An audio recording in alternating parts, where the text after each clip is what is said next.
Like, share, subscribe, tell a friend, tell a friend. DJ HAMP about to go live again. So hit the likes, my friend, on your way in.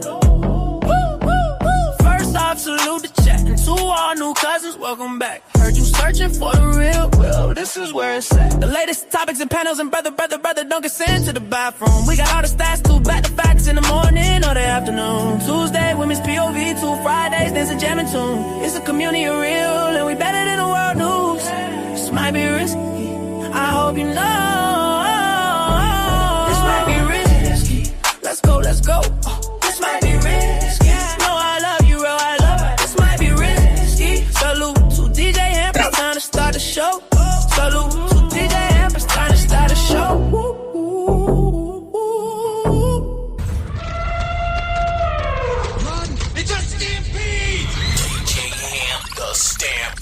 DJ HAMP, the Stampede. Motherfucker, get familiar, motherfucker. Yeah. Monday morning, HQ. It's Monday morning, HQ. It's Monday morning, HQ. It's Monday morning, HQ. Yeah. Joining DJ HAMP and guys are back. Big Aaron and Fantastic Bow come with the stats. Monday morning quarterback, checking for the recap. This might be risky from the start of the week. We got the real facts. It's Monday morning HQ. Yeah. It's Monday morning HQ. It's Monday morning HQ. It's Monday morning HQ. It's Monday morning HQ. It's Monday morning HQ.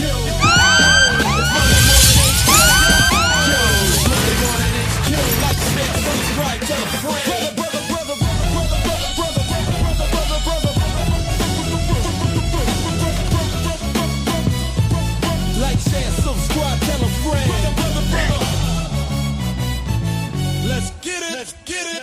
Let's get it.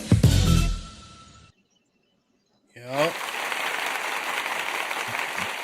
Salute, man. Like, share, subscribe, tell a friend to tell a friend. Hit that like button right now if you can. That helps the channel the most. Big Aaron, what's popping? I like that shit, Bo. What's happening, man?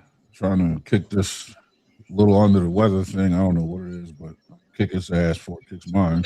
Other than that, we good. Word, man. Word, yeah, man.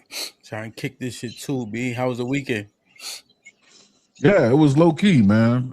Movies, hot tea, and fighting this little ass bug. You know, didn't get into much. That's what's up, Mr. Fantastic. What's popping? Yo, what up? Brother. What's goody, man? Where you at? Hey, man. Home sweet home, man. I'm back home right now. Back home. And, yeah, man. What they call it? Murder making? What they call it? Bacon Man, making? I don't damn know. Hey, who knows? Niggas so gangster down here, they shooting rifle bullets out of Glocks, man. It's crazy. Jesus Christ, man. Can that be done? The police, they posted exactly, man. I don't even know, bro. They posted the damn they caught some nigga downtown just shooting in the air, and they posted the confiscated firearm with motherfucking rifle rounds. So I'm like, damn, these niggas hella gangster. They making that shit work like shit. What rifle round can go in the Exactly. I don't know. That's what I'm trying to figure out. I don't know if the police department made a mistake or what, but when I saw that, I was like, hey, man, listen, I want no smoke. I don't want none of that, man. So he got a 223 and a 9. 2, 2, 3, 5, 5, 6 coming out of fucking Glock, nigga. Hey, listen, hey, I can't call it, man. Oh my goodness. That is funny as hell, son. Damn. You ever hear the FN 57?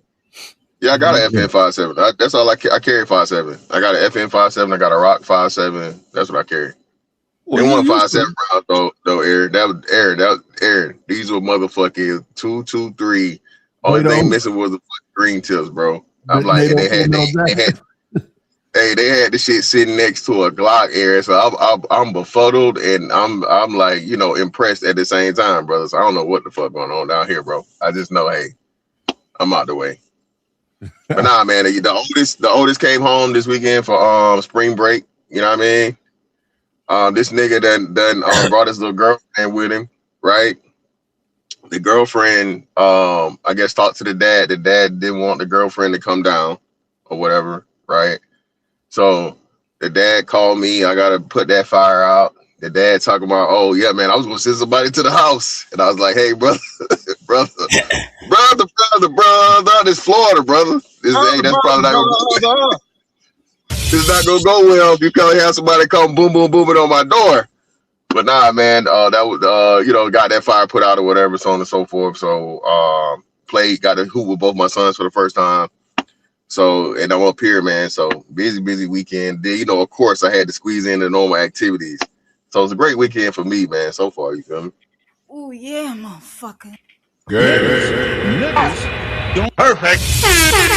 Yo, I was watching when you was balling with the boys, but yo, man, you a ball hog, bro. What are you talking about? Yeah, man, I'm watching this shit, right? I want the boys to get the ball. Every time you get the ball, I suck my teeth, right? So yeah, I scored all the points, most of the points. That's what I'm saying, my nigga. I'm like, yo, I'm yelling at the phone, pass, my nigga. Yo, I passed, man. You saw I passed because everybody ain't see it. One, you bringing the ball up the court first. I don't like that in the first place. Two, you got a Lakers jersey on. A Kobe jersey. You'd be right. Get right. Yeah, nigga. Just get a regular t-shirt. You don't got to dress up for basketball every time you play basketball. Three, you crossover with the Tim Hardaway old crossover. You get to the circle, and it's like a hook push shot, and it went in. I ain't like none of that shit. I'm gonna tell you that now. I ain't like it at all. I got fouled. That's why I had to turn sideways. I got fouled. What you mean? It's street ball. That's not really a foul. Exactly. And I didn't call it, and I made the basket like you said. That's what happened. Saying is, my young boy was open for the pass to the corner. And I hit him. But instead, no, not the one I'm saying. But instead, you force it with the Tim Hardaway crossover. Everybody know that by now. We 40 years old. And you had to force that hook as opposed to pass it. Why you keep... Aaron, can you tell him let me finish, man? My young boy was open in the corner and he didn't hit him. Why? Because I had the better shot. Brother. See, it was only the better shot because it went in, man. The push shot. Like, share, subscribe, tell a friend, tell a friend. Hit that like button right now if you can. That helps the channel the most, man. Shoot to everybody in the building so far. We got 70 people in the building. Please hit the like button. Make sure the likes match the viewership. Please hit the share button to somebody who don't know nothing about this. Might be risky. We got a dope show lined up for you today. Apologize, we're a little bit under the weather, but we got to get it popping, man. Perfect. Let's get it.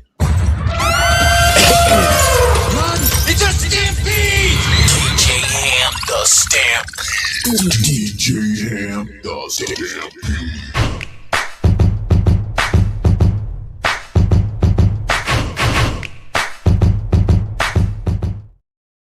Yo, you see your man speaking of basketball. One, I thought the nigga was gay. But it turned out he not, and he got a wife, and he got a kid. It turned out he on his Lamar Odom shit. Do you know anything about this Dwight Howard debacle?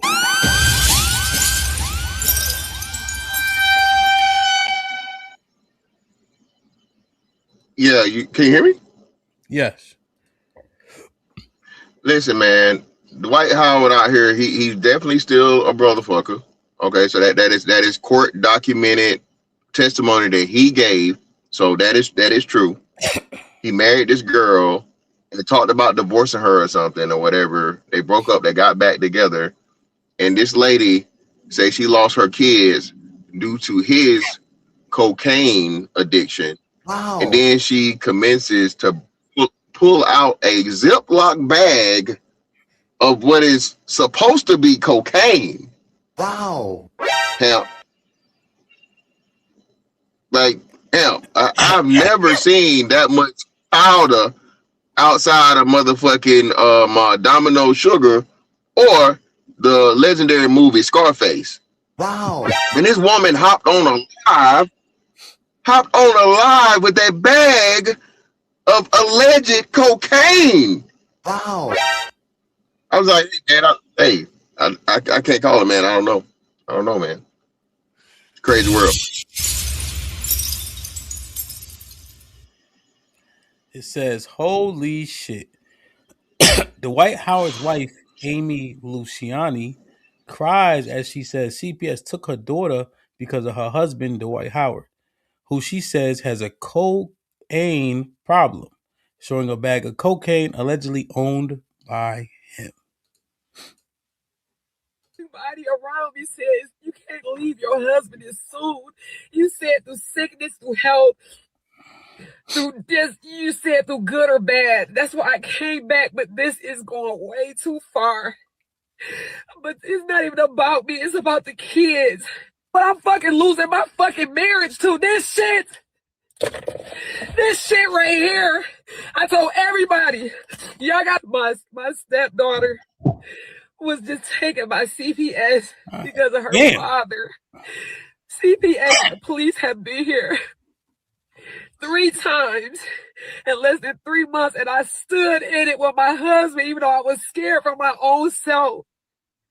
Whatever he wanted me to say, whatever it was, I'm thinking this is my husband. I had everybody around me saying, even after I tried to divorce him the first time, everybody around me says, you can't leave your husband as soon.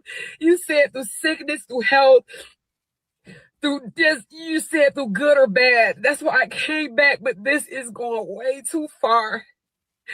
But it's not even about me, it's about the kids. But I'm fucking losing my fucking marriage to this shit. This shit right here. I told everybody, y'all got my stepdaughter was just taken by CPS. I have to go because of her father lying. I recorded it. CPS and the police have been here. Son to lie on me, and I 3 times. And less than 3 months, and I stood in it with my husband, even though I was scared for my own self. Whatever he wanted. Yeah, it was echoing for some reason. It was like double playing. My husband, I had everybody around me saying,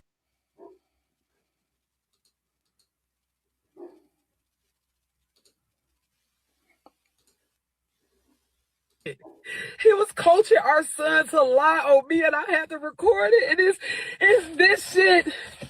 I try to tell everybody he needs some help, and ain't nobody would have fucking listened because he got the money. I kept saying whatever, y'all don't understand. I live with him. He needs some help, and this is it. This is what I'm fucking losing my fucking marriage to. This shit. This shit right here. I told everybody, y'all gotta help him. He is spiraling. I'm in here with him. I'm trying to love him through it. I was gonna run out the door. I was gonna leave him. But everybody told me, don't leave him. He's struggling. I stayed, but not this year. We got the police involved. CPS, you're lying on me. You making up alibis. You got our son. The stuff that I have to go through with he had him lying. I recorded it. He was coaching our son to lie on me, and I had to record it. And thank God I recorded it.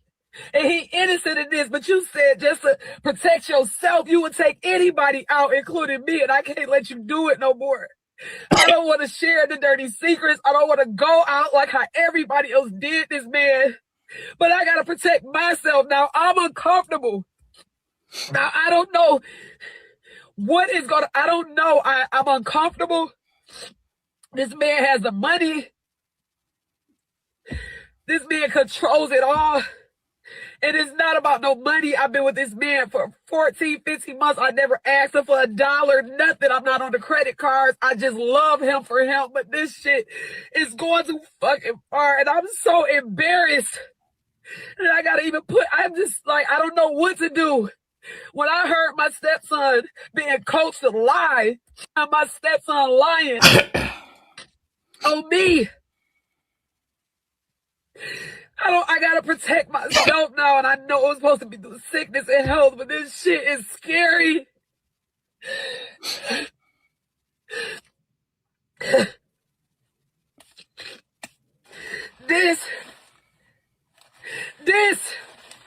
This is why I'm losing my fucking marriage. Because the money, y'all didn't want to help him. On me.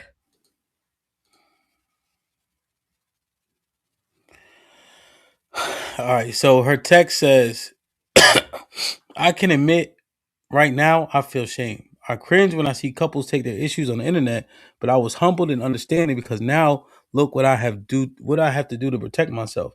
My husband put himself in a position that resulted in CPS called to our house 3 times in less than 2 months. But 3 days ago they were called again and they left with our daughter. I have personally had to call the police on him 3 times in barely 14 months in marriage. Everyone around me told me you made a commitment through sickness and health, and that played with my mind after I filed for divorce at 6 months. I came back because honestly, I tried to listen to the married people around me who said it was too soon to walk away. But now, look what I've got myself into. My stepson is only 12 years old. When CPS and police came to take our daughter, my husband needed an alibi to collaborate a lie. Corroborate? Is that what you meant? Yeah, she meant corroborate. Okay, a lie. I told him I want no parts. In return, he coached my stepson to lie. I recorded me talking to my stepson. You can hear him replying to me, telling him, I know daddy made you lie on me to the police. You hear him replying, feeling guilty for following daddy's rule. You'll hear me tell my stepson, I still love you, and he replies, I love you too. My stepchildren love me. I could say so much about the pain I've personally endured, but it's about these children. I'm deeply heartbroken right now to have to advocate for minors' voices and in return lose a marriage that I was so happy to be in. Mm, mm, mm. What y'all think? So she calling the police, regretting calling the police, retracting calling the police. Like, what is she? Is she a part of it or what? Is Nah, she the she one she calling the police? On yeah, she so that's what she's saying. So she pretty much married the dude. The same she talking about the money, but that's the whole reason she there. Baby, you married this man after it came out that he was out here, doing the bending. Okay? You married him still. So again, I don't I feel for her to a degree, but there's a huge limit in my sympathy because you came into this knowing these things, and then letting people pressure you after the fact. After that, right? Listen, I understand biblical principle and shit and all these different things and so on and so forth, but if God can forgive a killer, okay, He can forgive me for getting the fuck off because this is too much, bro. She did leave in 6 months or whatever, right? Or try to leave in 6 months, and I guess she came back or whatnot, what have you. But yeah, man, it's just she's revealing something that I think is a lot of untold stories with these celebrities and shit when it comes to their private lives. But we already had, like I said, a peek behind the door pause with this nigga when he got the charges filed on him by the brotherfucker. Yeah, my thing is, yeah, she married him after he did that with the Yes, Hal. Yes, after. You can't restore. You can't restore a nigga. You You can't can't, restore bro. a nigga. Can't. You He's a can't. homosexual. He doing so much shit to cope with trying to fake like he ain't a homosexual, even though he like haphazardly said, "What I do is my business," right? Something like that. Yeah. What I do in my bedroom or some shit like that. Yeah. Why we worried about? I hate when people start talking stupid like that, right? And then when they got kids, what you mean? Why we worried about it? What are kids being subjected to, right? Shouldn't everybody care Yep. about the kids? You know? And I think, yeah, huh? Okay. Thanks. What was I saying? The kids, care about the kids, worry about the kids. Yeah, and so she tried to look past that. No, Wait, do women date gay men? Can a dude come back from? See that she trying to overlook some shit. He coping with the drug, and then what was that in that? Was that hard in the little rap? No, it was blow. Help! It was a zip. Hell, it was a Ziploc bag of powder. No, I'm saying, look though, a freezer bag. That was a heroic quantity. Look, yo, peep. She had the Ziploc bag, right? Yeah, but then she pulled up. I don't know what that was. I think it might have just been. It wasn't no rock though. No, yo, he had an A for hard in there, son. Yo, real shit. I think that's what Aaron's saying. So no, I think she had like the regular loose powder, but then he had like a smaller compacted of powder too. It wasn't hard though, bro. You don't make no rock that big. Listen, bro. I ain't never seen a hemp. No fucking way, hemp. No way. Bro. He had some butter. He had some butter in there. Yeah. It was a broken up brick. If that was hard, if that was ready rock, that was some rock of Gibraltar. Bro, this ain't no fucking way, hell. He probably had a brick, broke it up, and the brick sitting in the shake. Yeah, had to be hemp. Ain't no fucking way, bro. Listen, bro. They put they straight dropped that shit, put that bacon on it, and left it like that because they knew Dwight was coming to get it, bro. Yo, listen, man. Yo, and did he gonna chip it off? He gonna chip it off and get busy. Yo, they say, yo, listen, if we could keep it. Oh God. That nigga Dwight wild. Bro, beyond wild. Listen, we gotta. So remember when he did the story when the dude sued him? What got him jammed up was say he was already dealing with the boys, but the boy got scared because a motherfucking Decepticon just popped out of nowhere. So the boy was like, "Hey man, I'm cool on the one-on-one shit, but you got motherfucking other shit popping up out of the blue, man. I can't do this. I'm out." And then he said, "No, you can't go nowhere. You got, you here now." Yeah.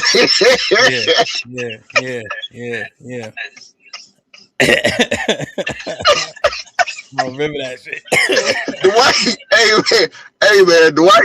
Dwight's a wild boy, man. It's like that's why I can't. If we read that shit, help. I know she read it, and then you said I do after that. Shit, baby, I'm sorry, baby. Hey, it's a limit, baby. I'm sorry. You knew what you was getting into, literally and figuratively. Pause. What the hell are we talking about here? I think she was a user. I think she might have been a customer formerly. I mean, how do you keep that quantity on hand and you don't know? I mean, she know though. I mean, but you just finding out. Like, that's not a rookie. That's not a novice quantity. You don't just walk into that. That's years. Aaron, you could frame. I'm telling you, people are, because she's saying it's soft, right? People actually accept. So they accept shit like this. They accept weed. They accept soft. But like niggas are frowned upon like heroin and crack, but niggas will accept Molly, like niggas popping pills. Niggas don't be looking at that shit all crazy. So he like, yo, I just use this to keep myself going. She go, all right. Like niggas accept Adderall, you know what I'm saying? But crack and like heroin, people will be like, oh hell no. Nah. Oh, whoa. Are you going too far? Yeah, they're like, oh, it's a party to keep you up.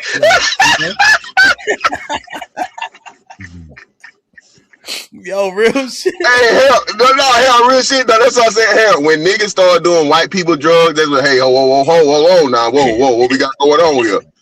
You know what I'm saying? You know, weed, everybody smoke weed cool, right? You know what I'm saying? Niggas too little powder, you but hey man. Yeah. Like, hey, what's going on, brother? What you got going on now? I tell you, bro. That nigga said, Pop and Molly, I'm sweating. Remember? Woo! I'm telling you, man. Yo, hold on. Careful with them pressed pills. You mess around like Pryor. Set your ass on fire. Shit. Hello. This is what. Is this what you want to talk about? No, I don't want to talk about that, bro. So then why are we talking about it? Because you went viral off of that, bro. I've So been viral for a lot of things. And I want to talk about that too. And what I do in my personal life is nobody. Thank you. Are you gay, bro? Is this what you want to talk about? No, I don't want to talk about that, bro. So then why are we talking about it? Because you went viral off of that, bro. I've been viral for a lot of things. And I want to talk about that too. And what I do in my personal life is nobody. Thank you. Are you gay, bro? Is this what you want to talk about? No, I don't want. Yo, the internet got people stupid, bro. It ain't real unless you post it, right? Essentially. Yeah. Like you haven't traveled unless we can see it, right? You don't have it unless you show it. Your problems ain't real unless you put it on TikTok. She thinks she protecting herself when she incriminating herself. Why she had to pour it out on her hand? Why she kept sniffing? Right? People gonna put all these additives on it, nigga. That fuel Poured it in a hand. By the time they done, picked it up. You handling the work. Raw, you handle it raw. Hey, raw work, bro. Ain't no fucking way, bro. It's packed up with a rock like that. You know that shit is shimmery, man. Yo, she looked crazy, bro. She looked crazy, right? Crazy. All he got to do is not say nothing. That's it. Not say nothing. Go ball overseas. Hey, they ain't mine. They ain't my dope. They ain't mine. My son already told you what it was. Remember? She wilding. She with a nigga that like niggas. She wilding already.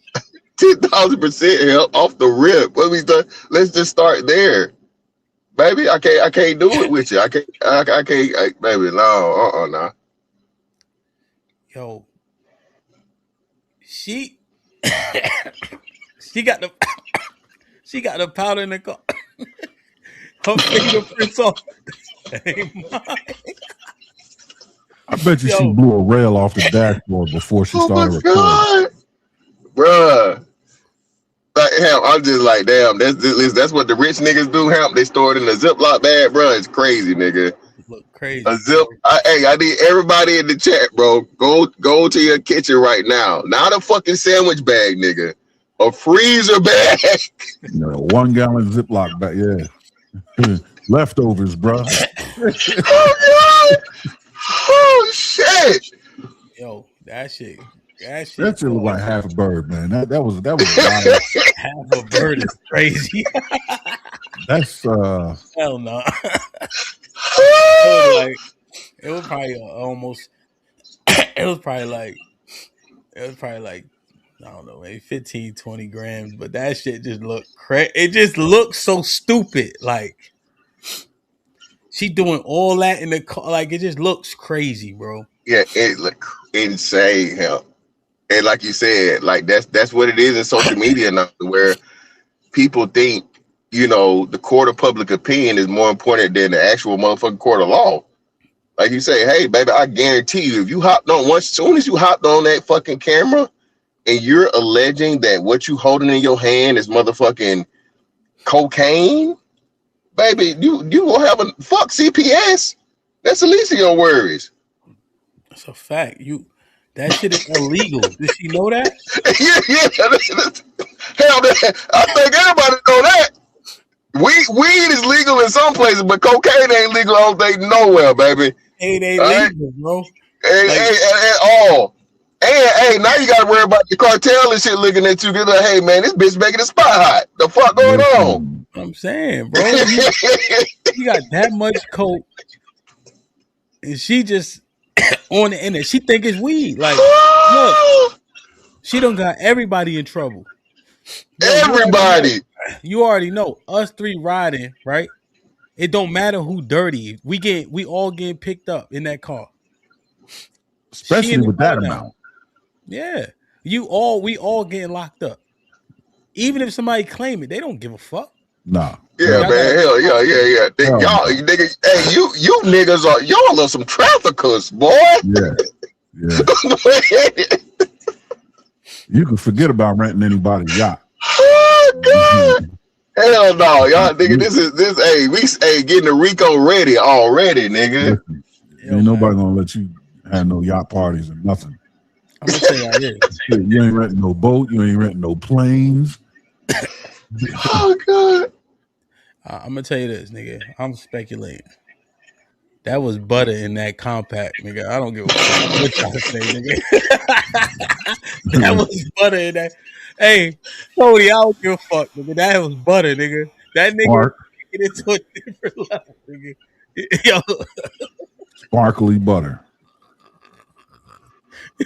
They ain't bust it down. They just dropped that shit. Oh, Dwight coming? Could get this off. Hey, give him a little extra. Yeah. Hey, they hit the hard in the middle of the soft. That type shit. It's crazy, bro. Get this nigga out of here, man. Oh my God, bro. Is it funny? Hilarious. That shit's hilarious, man. Fucking hilarious. We ain't laughing for nothing. Yo, I mean, this is a wonderful fucking TV series. Professional basketball player that's secretly fucking gay and a fucking drug addict with a belligerent wife and family issues. Tune in Tuesday nights. It's a fucking whole TV show, bro. Oh my God, yo. That nigga Dwight smoking krills, bro. What do we do, man? What y'all think? Hey, man. Hey, I would say pray for him. A prayer not gonna help. He gone, man. White Howard gone, bro. Aaron? I don't. Pray. I mean, shit. I don't know. I just. Yeah. Man, what do we? Now you see how I'd be so interested, right?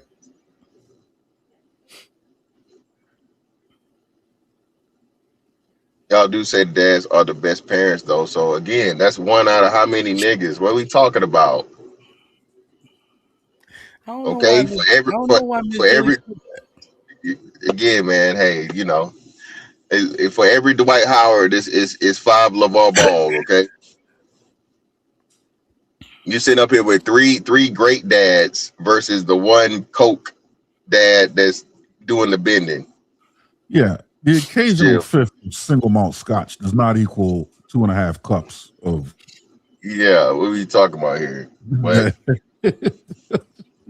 definitely thank you for that comment. Real shit. I was like, I said, Miss Jill, why she did that? Like, I don't know. Are we fucking chopped liver? We sitting right here. We bad. Nah, we ain't famous, Hamp. We ain't famous, so the famous nigga, you know, overrides, I guess. Even though he don't even have custody of none of his kids. He remember the nigga, for one, he's a notorious nutter. I think he got at least 5 baby mamas in that alone. So, you know. Do we need to bring up the lady who left her kids in the house for a year? Yeah, there's way more examples of that. Do we have to bring up the lady who kids froze to death in Detroit in the casino parking lot? Do we have to bring up the lady who her daughter went and got found in the freezer? Hey, the lady that's on trial right now, she killed both her kids. Have you seen that shit, man? This fucking diabolical bitch. Oh, Miss Jilly. Killed both her daughters, man. Oh, put them in a suitcase? Yeah, they found, bodies decomposed in a suitcase, man. Damn, I couldn't believe that shit, bro.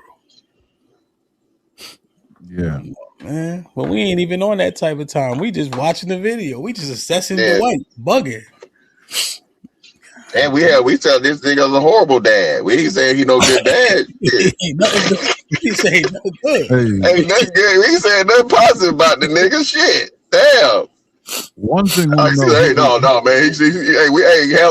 Don't put this nigga in the bathroom. Put this nigga in the dungeon. Put this nigga in the nigga. Segregation. One thing we can be sure of. Jettison this nigga into space. What you talking about, man? What are we talking about here, bro? The one thing we can be sure of, he ain't gonna get caught sleeping on the job. That's for sure. I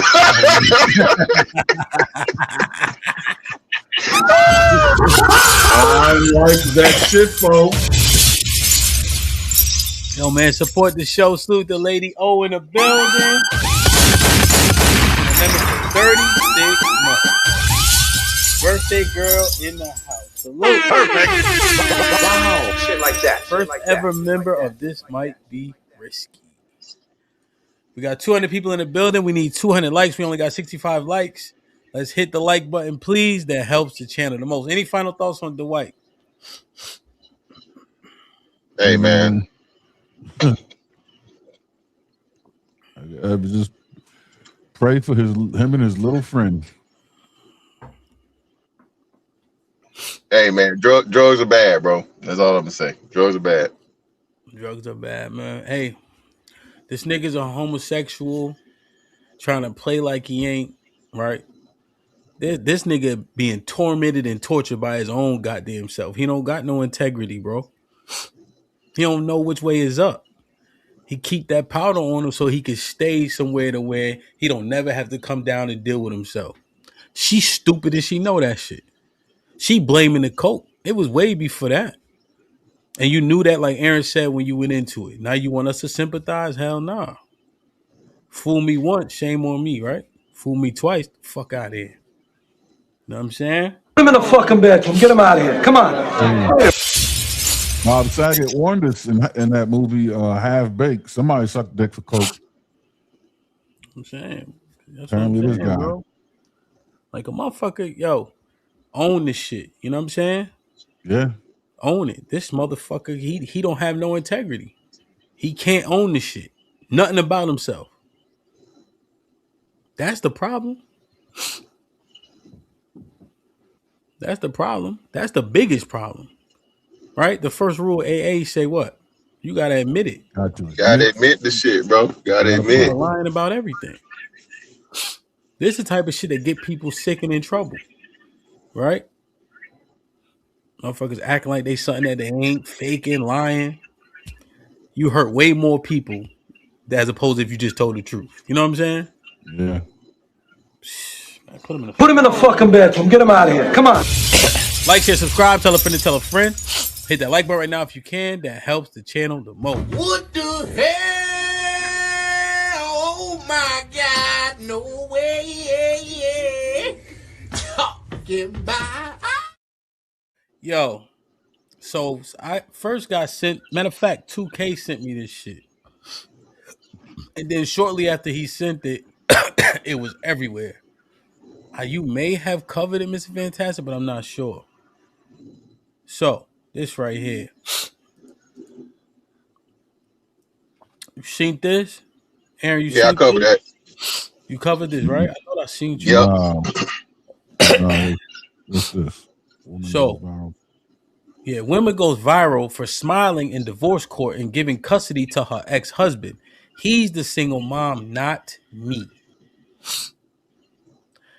And then Hayla Dolph, whatever her name is. Felicia, your son didn't win custody. I gave him custody. I leave with that, and I leave with what I came with. And I ain't come with no kids. I'll see them on the weekends. He the single mama, not me. So she say pound divorced, love, pound, fuck nigga free. That's what FNF means, right? Yep. Yeah. Oh, okay. And so here go a video. I don't think it's no sound though. So he got the papers. Look like they in court. Well, they got the lawyers maybe and a moderator or something or a mediator, and he getting his divorce papers. I seen somebody that I know that I was kind of surprised. She was like, "I love this for her." What's y'all thoughts on this? I'll go out there, Aaron. Put her on child support. Raise your children. I mean, it's good. She don't need the kids. Her mindset the way it is, she's making the right decision, leaving the children with him. And I think he's just dodging a bullet. He's escaping a very bad life if they were to stay together. How did he marry her? I noticed her cleavage has a tattoo. The woman that tattoos her cleavage raises eyebrows, among other things. I wouldn't have done that, but here we are. But good to see that the child's going to him. Put her ass on the take till 18. Yo, I say, go ahead. No, yeah. So it's 3 kids, not one.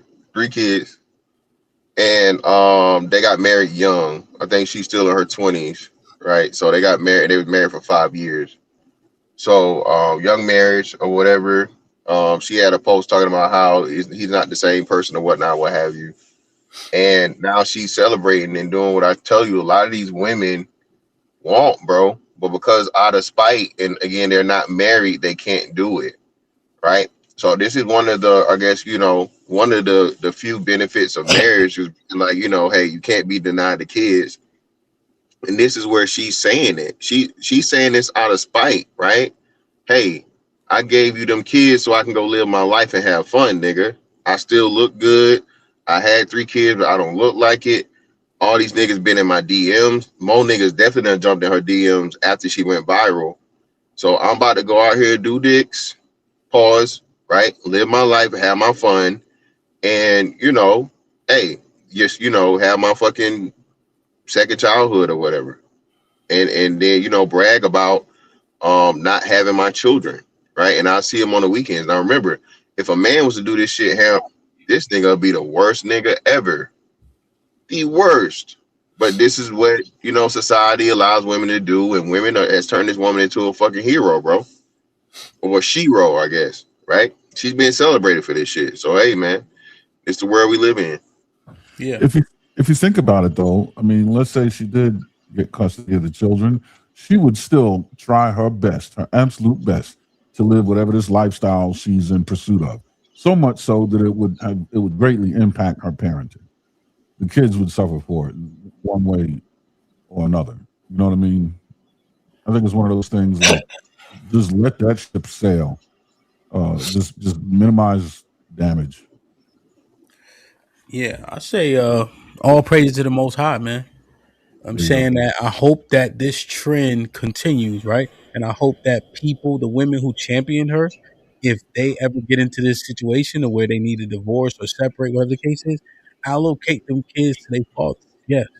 I hope that this becomes a trend. I hope that this becomes the norm, because I think that these kids with the given situation are better off, and I want to champion the fact that fathers can get it done more efficiently. You need 2 parents, right? But if all things fall apart, yeah, give them kids to their daddy. Like we've been saying. The celebration shit is corny, whatever the fuck. I don't care about that shit as much, right? Like you said, her tattoos give her away. You heard? You know what I'm saying? So you already know what type of time she on, right? Recording it, celebrating the divorce. Divorce is failure. So you already sideways anyway, right? Who's championed failure in the first place, right? So you understand that she has a childish mindset, right? So dismiss her. Allocate them kids to their father, like we've been saying, and let that nominal number of fathers who raising their numbers become the normal number of fathers in a divorce situation raising their kids, and let's look at the outcomes. Yeah, I say, yeah, let them push this shit. Push it. Let them keep championing her, right? Because then everything is admissible in court. Everything, bro. Let's say one of these chicks that's in the comments about to go through a divorce, and she's saying what? Get them kids to their daddy, right? I love that for you, girl. Uh-oh. I seen you in a comment, look like your picture. You were saying this. Now you want the kids? Yeah, let's put all this evidence out there. Right? I'm less focused on the foolish woman here and focused on the opportunity. Right? This could be a catalyst for legislation about whether it be 50-50 custody or what allocation makes more sense and etc. Now he the single baby mama. So now she even saying subconsciously that single baby mama, right? She understands that it's a negative. Yeah, They're the saying negative. having kids is a burden. That's what this is saying. Yep. So yeah, let's make it louder so this can be exposed. So when men actually go to the courts, all this shit is considered. And most importantly, like Eric said, hey man, put her on them papers, baby. Put her on them papers, man. Men have to become comfortable in again, like I said, you're not feminine, you're not petty, you're not anything. You are holding a woman to the standard of a parent. The parent that does not have custody of the kid usually the one who has to provide some sort of financial support. So she's bragging about it. So that sounds like to me she has no problem fulfilling her financial obligations for her children. And it shouldn't be seen as anything other than that. And I think it would shift the public opinion of men that women have, because they would be forced to be in a position where they got to support men or help men or be village members that help, even if it's not, you're not romantically connected to the man is a sister or a mother or a cousin. And these women are going to be called in to support this man as a single father. And that's going to shift their opinion and perspective of men overall. You know what I mean? It'll bring back a sense of reverence, and consideration, I think. And listen, let me read this. Aaron with the $5 says, child support and kids on the weekend gonna mess up her brunch and mimosas with the homegirls. And in a few years, here comes the stepmom. Oh no, we so ass backwards, man, about the shit that we think is cool, B. Like, who the fuck is having a failure party? That's crazy. Who's having a party after a failure? Like, even think about it. Why do niggas get parties for coming home? Right? Think about it. Like, we throwing parties for niggas that get out of prison? Niggas. It's the same shit. A divorce party, coming home party. Fuck is we doing?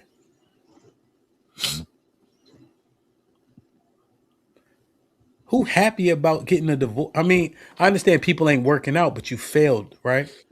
It's for a person that you committed to. You see? So when you made the oath and then signed the contract, right? You have to dissolve that contract for whatever the reasons are, right? People are complicit in divorce, both people, right? Because there's several reasons how things get to an end. And then people start celebrating bullshit. Yeah, I ain't never heard no nigga having no divorce party though.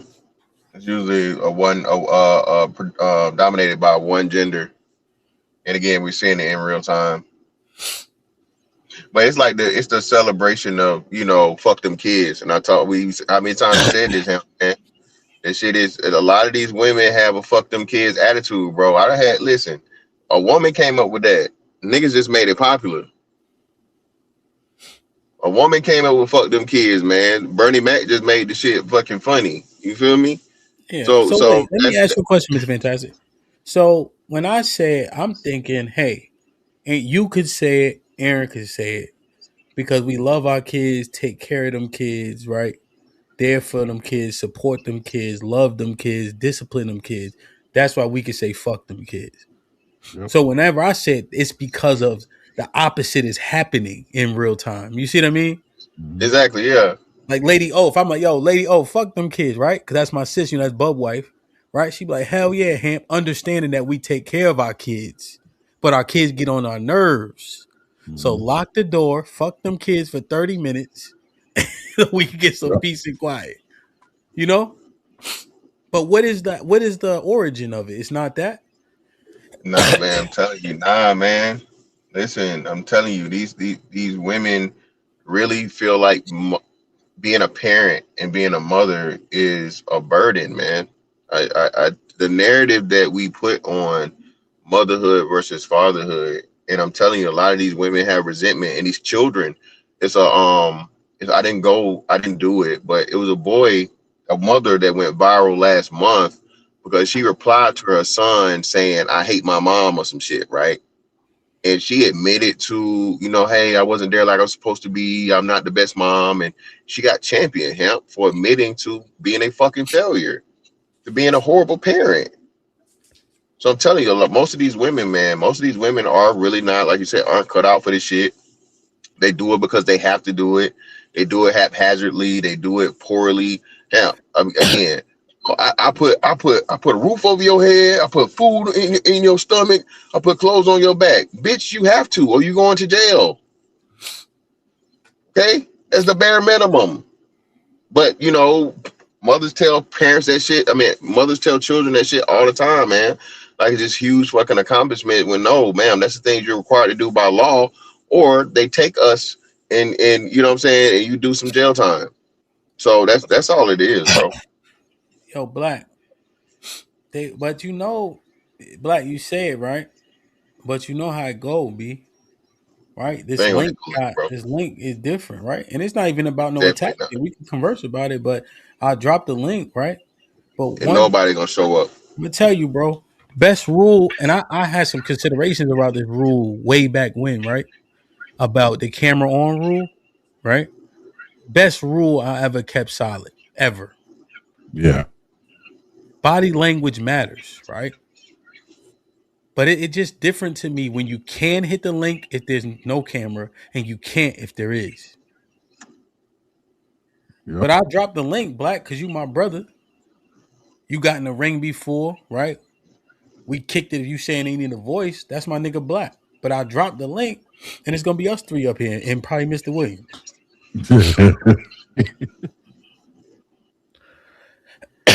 What are we missing?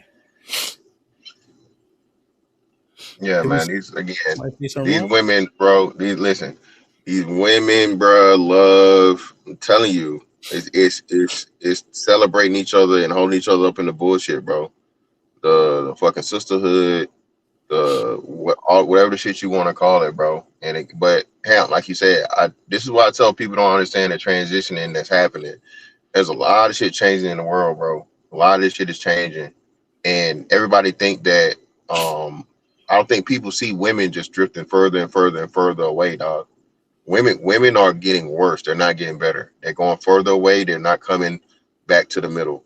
And until this shit is to the point of where it's damn near over with and it can be undone, that's when they going to come try, and fix things and clamor when they don't have any other resort. But then it's going to be too late. It's a fantastic Wednesday show. I meant to tell you and Aaron, see if y'all available Wednesday evening. But I named it the chicken or the egg. I got a picture up there of a lady look like the Baps movie, remember? Mm-hmm. And then I got Reagan signing the Reaganomics into law. So it's gonna be an important conversation. I'm picking up what you're putting down, yeah. Huh? I said I'm picking up what you're putting down, yeah. Yeah. I'll be there. You say Wednesday the night at 9? Yeah. My time. Yeah, I'll pull up. Yeah, I don't know. Like, well, let me ask y'all this. I find it fascinating. I think women fall on two opposing ends of the spectrum. They either embrace motherhood and really dig into it, or selfishness is just overwhelms everything. All the good that they could put into motherhood is overwhelmed by selfishness. But my question is, what do you think is the distribution across those two points? What do you think? All the women that are mothered, what percentage have embraced motherhood and lean into it, and what percentage do you think couldn't be bothered, whether they're hiding it or not. I The ones mean, that don't really give a fuck about being mothers for real, that don't like the parents and shit. I'm not gonna say it's super duper crazy. I would say 70-30 or 65-35. And in favor of actual mothers leaning into the job, like embracing motherhood. Yeah. Okay. Yeah. All They right. actually want to do it. They actually are proud of being moms and actually want to do their job. I'm not saying but that contingent though, just like everything else, I don't think people understand, right? One bad apple spoils a whole bunch. And what I'm saying is it's spreading. Like when we were kids, you wouldn't dare, you know what I'm saying? That was few and far in between. That was like if you was on some shit like that, your mom was she was like, you know, Yeah. on some substances. You feel me? Yeah. But She was now just like look at where moms. look at where we are now. You know what I'm saying? And it's growing. I don't think that's what people understand. It's growing, bro. Oh, so okay. So you think? Well, you go ahead, man. I think the majority are for their children. I just know that scarcity and survival are what they're being subject to. It's difficult raising a kid by yourself, especially when you don't have any resources. So now what happens, right? How much can you be there for that kid? Right? What are the influences around that kid that are more prevalent than you are by proxy of your circumstances? You see? But I don't think that Yeah. she has malintent towards her children, but the circumstances that her children are in aren't great for the majority, you see? So we look at the outcome and then the outcome reflects on the person because it has to, but it Right. doesn't reveal the person's intent. So now we have to speculate Right. that, you see? Yeah. But it sabotages their performance nonetheless. Yeah, hell yeah. Yeah. Okay. that makes sense too. All right. I like it. Excuse me. Yeah, I would agree with both of you. Jay Miller, what up, my brother, with the $5? Arthur Schoppenheimer wrote an essay hundreds of years ago about the behavior of women. It mostly remains true in 2026. Can get right. What up, my brother, with the $5? Salute to This Might Be Risky family and the panel. Exclamation point. Hope y'all doing well. Yeah, man. I went to the doctor, so I got flu B. Officially, they did the swabs and all that. Pause. So just trying to kick that shit. Somebody had mentioned my wife made me organic. Well, she made it from scratch. I got lemons, the tea, ginger, and I think honey. So I think it's on point. But it's a matter of letting that antibiotic come through. You know what I'm saying? Oh, damn. All right, so you see what I'm saying, Black? You see what I'm saying, Black? I dropped the link because it's a substantive convo, but you know how it go. You know what I'm saying? You know how it go. Excuse me. Link's been there 4 or 5 minutes now. Yeah. Because what's the fight about? Like, look at this, right? Ladies, how about this right here? What y'all think about this? Thank you, Ms. Monte. Like, and maybe you could comment what you want, you know? Let's normalize giving the kids to their fathers full time. He's saying he's happy that this happened. Huh? Oh, go back up to that. Let's normalize. Her name is this cray bitch. Oh, wow. Women in male-dominated fields. Sukihana says congratulations. Then they say single mothers are horrible parents. LOL. I'll leave it what I came with, and I came with no kids. Buki butt, that's the one. Love this for her. A win is a win.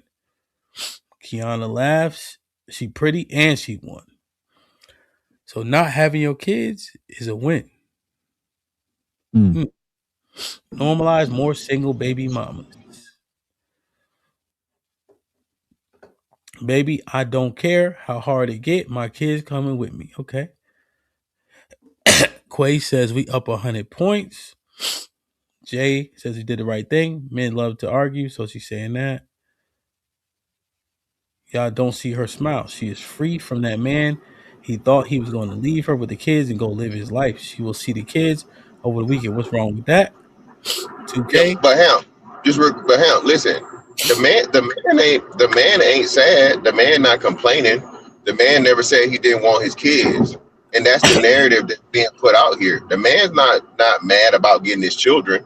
The women are celebrating the fact, Hamp, that the man just has to do what a parent naturally has to do. And I told it's this unrealistic fucking expectation or view of what parenting is, dog. It's crazy. And then, like I said, these women are celebrating this shit to just show you they really don't. But another important part, they were married, and she had all her kids by the same nigga.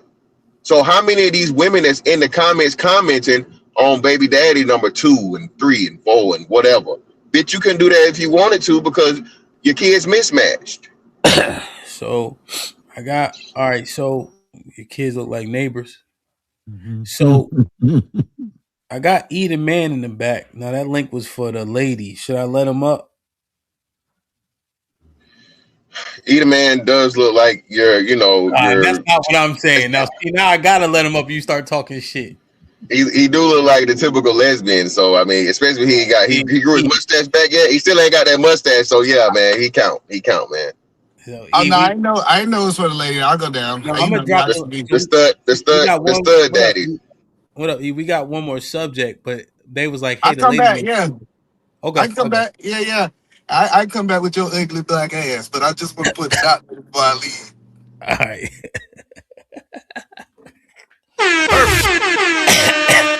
Like, share, subscribe, tell a friend and tell a friend. Hit the like button right now if you can. That helps the channel the most. Facts, Rainbow. Yo, man, I'm trying to see where we at, man. Yo, society is a wicked fucking place, bro. Like, yo, it is a crazy place, son. Yo, there was one comment, OG Alibaba, I just want to bring it up. He said, they learned this from us. I think Cody might be kind of in a similar sentiment. It's like they learning this behavior from us. Like they want to do what the men been doing. You know? They seem to be natural followers. Is that why they calling it a win? But they adopt. I think what happens is they adopt the worst of the traits, whether it be like men being able to be promiscuous without judgment. And now it seems like this one is like, oh, well, y'all was able to do this, so now we gonna do it too. We learned that from y'all. Well, you know what they say about women: you give them something and they take it and multiply it and give it back. So if they're gonna adopt a negative trait, they're gonna put that shit under a magnifying glass and give it back. It's gonna come back 6 times larger than when it started.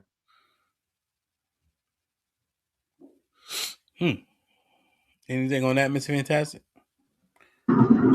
Nah, I mean,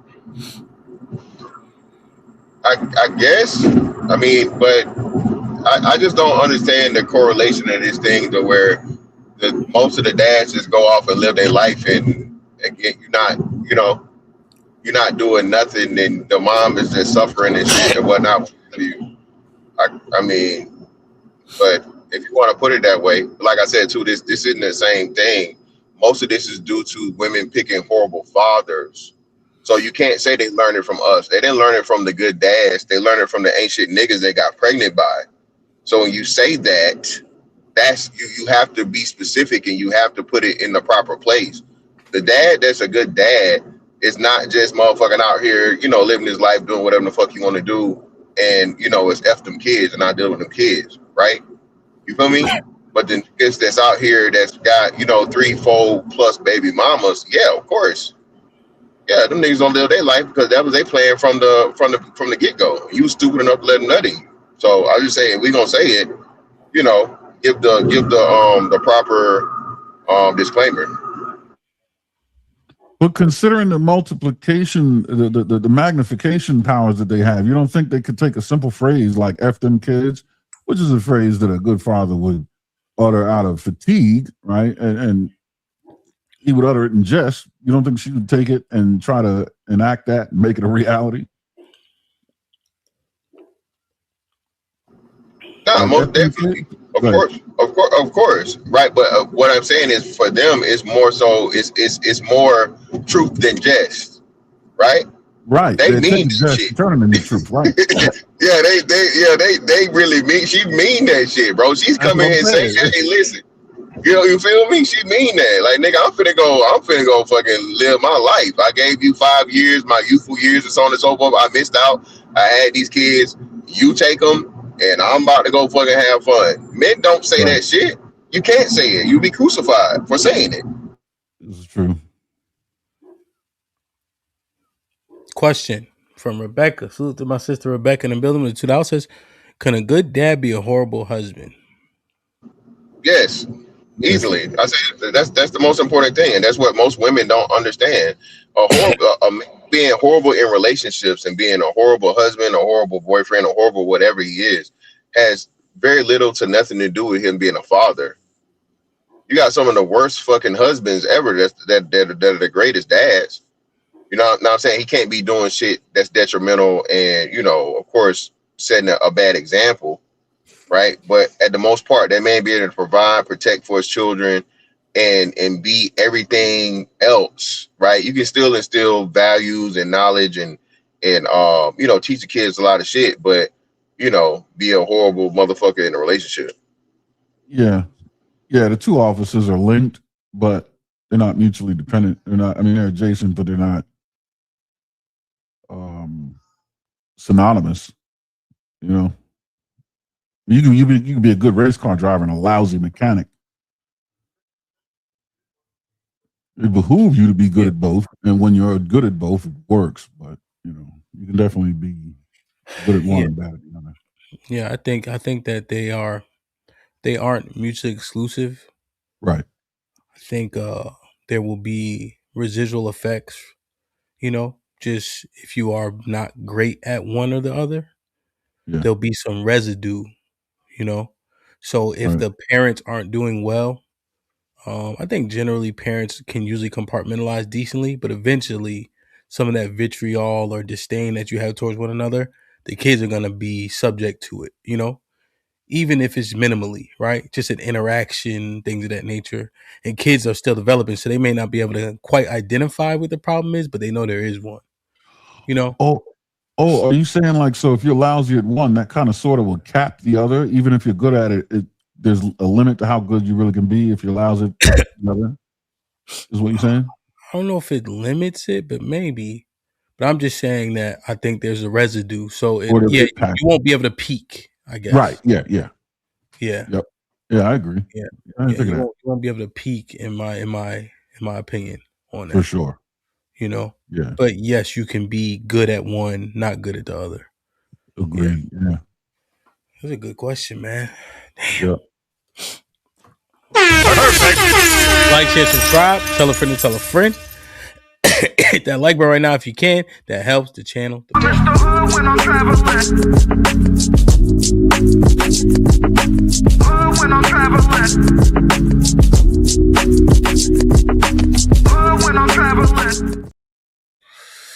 Yo, this was a show that we did some time ago. It was when Sha'Carri Richardson had beat up the dude in the airport, right? And it was broached about men, our sexual appetite.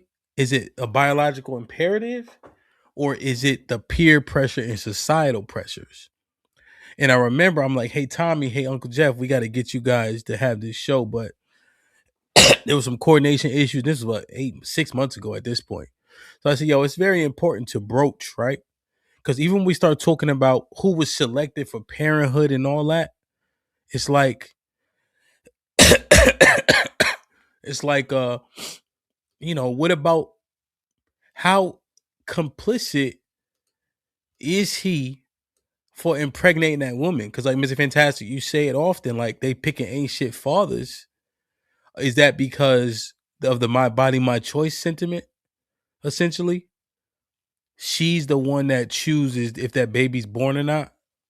Essentially, but I'm just like, when we say this biological imperative leaves us insatiable in terms of sex, damn near, we putting ourselves in positions with women who don't deserve to have our children. because we have this such a high yearning for sex. And in the clip, I'm gonna play the clip, but I wonder, does it work both ways? You selecting the ain't shit woman that had his baby with and wondering why she treating you as such. And if the women are so bad, it goes back to the dick discipline thing. But we say it's unrealistic because of biology. But is it biology or society?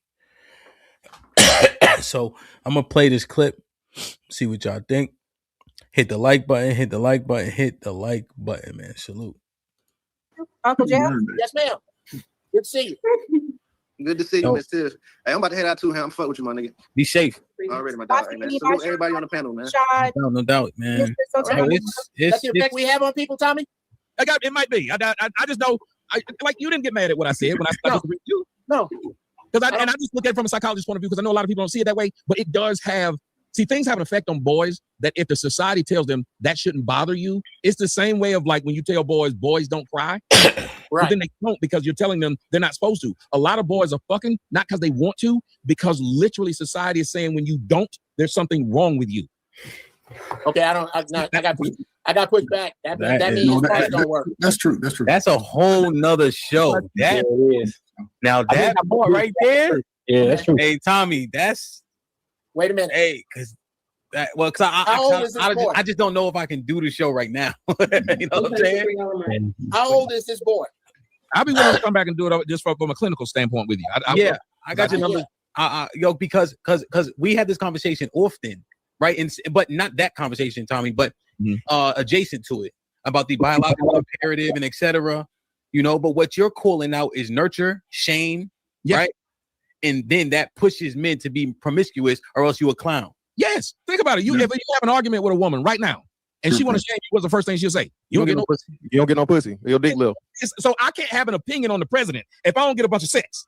So if I get a bunch of sex, now you'll listen to me? So then what the hell is incentive in me to be faithful to anyone when you give more credence and credit to someone who's had a lot of pussy? Well, you just made a made a circular argument conversation, though.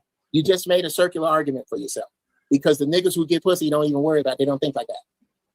Well, that's not true. No, I'm sorry. That's not true. Okay. There are plenty of men who get pussy and still have conversations about things that women. No. I don't think you understand what I'm saying. The dudes that I know, and this may be anecdotal. It is. The dudes that I know that can't keep women off them with a taser and a riot shield are not the least bit concerned with what women think about them as opposed to what they observe and react to what the men think about themselves. No, they're not worried about said woman, what she thinks. No, any woman. Well, hold on. No. Listen. He wouldn't have been worried about what Sha'Carri did until she did it in front of the police. No. Men are worried about what the woman does. It's where they do it. No, bro. I disagree. I love you, but I disagree. That's why it's a fruitful conversation. Yeah, that has okay, we're gonna have here. All right. Because I see what Uncle Jeff is saying. I think that Tommy was offering an example of yet another reason why men getting a lot of pussy matters, because you can be shamed by it from other men, from women. You feel a way about yourself if you don't have access. It's like an all-encompassing thing. So regardless of your biology, the nurture says you got to get pussy or else. That is fucking interesting to me. Yeah, but it's peer pressure on both sides. The first time I fucked, and I know I was like, I wasn't even really into it like that. It's just these niggas was expecting me to go home and smash, or I needed a story to tell because it fits well in the group. It's like a lot of niggas play foot. King Bond said something. He said he didn't rap because he liked rapping. He rapped because the other niggas was rapping and they was getting pussy, so he did it with them. He literally said this. I want to know. Okay, none of that. He just literally said this is what they're doing, and I feel like I started playing Madden. I didn't like Madden. All the niggas on my home played it. Okay. Wait a minute. At what point? Okay.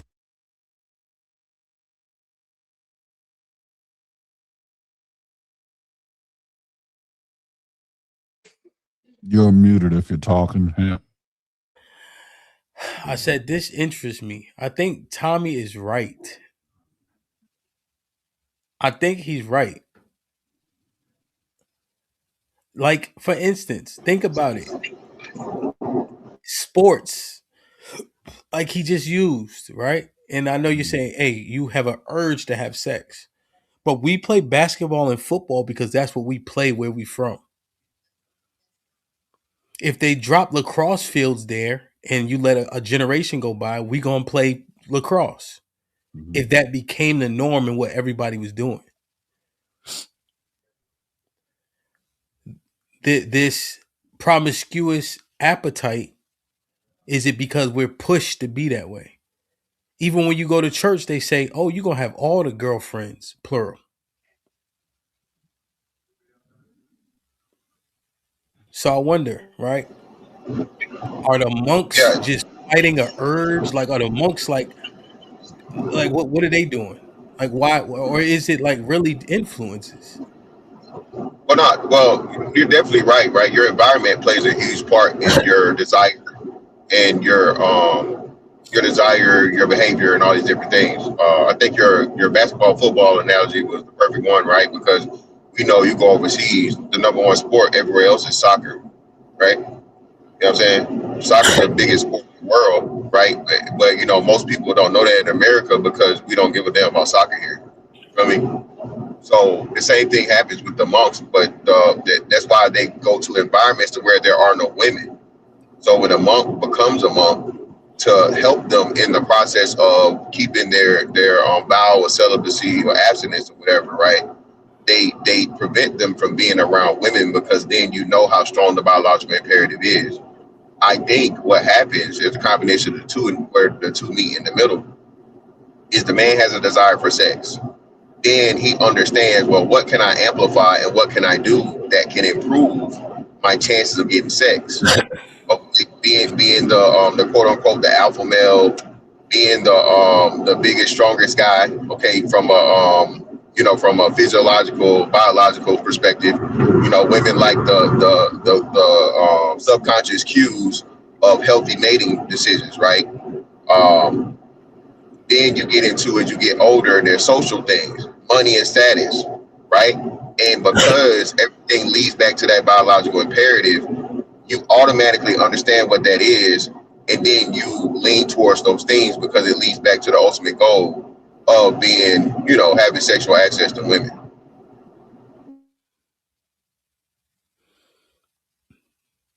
That's the ultimate goal. Yeah, I keep telling you, Ham, you can't get away from this shit, bro. I keep telling you, listen, Ham. I just told a nigga that didn't know this. Ham, do you know that motherfucking microorganisms have a biological imperative also? Bacteria and viruses. You got the flu right now. You know what the fucking flu is doing? It's fucking replicating in you to survive. Ham, everything leads back to the basic fucking form of humanity and any living being. Okay? Reproduce and live. If that is the basis of any and everything's existence, everything leads back to that source.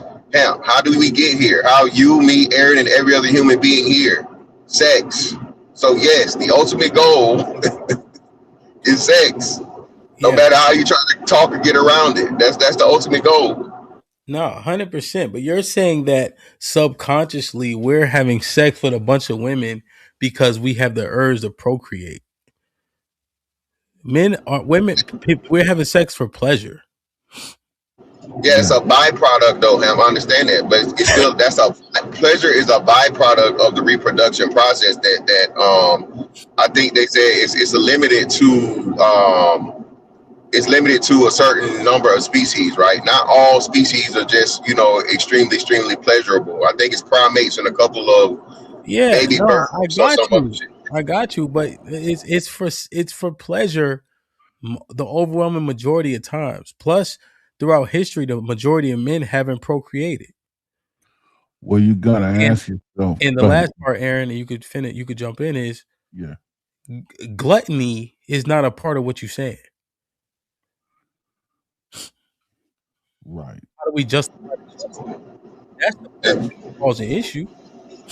So go ahead, Fantastic. You can no, go ahead. I can ask a question after Aaron. Go ahead. You got it. It's just a question. Go ahead. Yeah, go ahead. Oh, okay. So I think the pleasure component of sex is necessary for us to procreate, right? Pain and pleasure are necessary for survival. Pleasure is there so you do it again. Pain is to stop you from doing it. If a man saw another man have to deal with parenthood or watched a woman give birth, he would not do that shit at all. It has to be pleasurable to convince us to go forward and do that.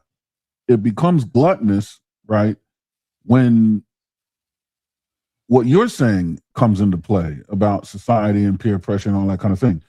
I think the biological imperatives is the engine, and the steering wheel is the societal impact and things like that. It misguides us, right? It changes the course of where we're supposed to be going, and it steers us right into being gluttonous. But that doesn't mean that pleasure in and of itself is there to drive us to have sex. It has to be. Yeah, so I was gonna ask a question, Ham. So how is that gluttony? Wouldn't that just be lust, or is that a combination of the two? That's why I'm asking. I'm confused.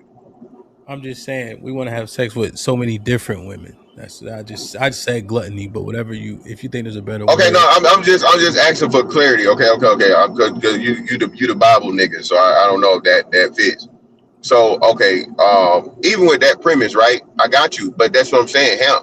It's still this, and that's what I'm trying to. I keep telling y'all, bro. Y'all gotta understand this shit, right? In outside of this shit, if we strip everything down, we take away everything, and it goes back into what's in it. Your niggas supposed to be on some Genghis Khan shit, Ham. You're supposed to be making as many fucking kids as you possibly can, right? To propagate your bloodline and propagate your gene pool. Not all men. No, well, listen, not even all. Yes, all men are supposed to. All men just can't. And right. then it breaks down into. You see what I'm saying, Aaron? So that's what I'm trying to tell you. It's so much shit stacked on top of the primal aspect of it, Ham. And I'm not saying you wrong, right? I'm just saying you're looking at it the right way of how it should be and how it's constructed to be within a society. What I do and what I said is because we're so far away from it. And rightfully so, right? Of course, I'm not. Let me be clear. I'm not suggesting that we should just be motherfucking cavemen out here, just eat shitting and fucking, and that's it. Eat, sleep, fight, bust. Shout out to my man, computer science anthropology. I'm not saying that's how it should be, but what I'm saying is we fight the urge to just do those simple things, and it's so much shit that's wrapped around it. So when you add on top, like Aaron said, that Aaron is killing it with the analogies today with the race car shit. He's killing it. He made my long drawn out shit a whole lot easier. You steer towards everything that's going to amplify your chances at sexual success. Yeah. So that's what you said when you gave the example of football and basketball, and then, like I said, money and cars and all these different things, so on and so forth.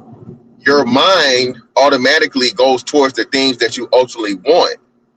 So that's all I'm saying as to where that's how we end up where it is. I don't think it's a greed or a gluttonous thing. That's just how strong the biological imperative is, and the urge for you to have children. Even though, like you said, the pleasure part, we know most kids aren't had doing a thing, but as Aaron added another important layer.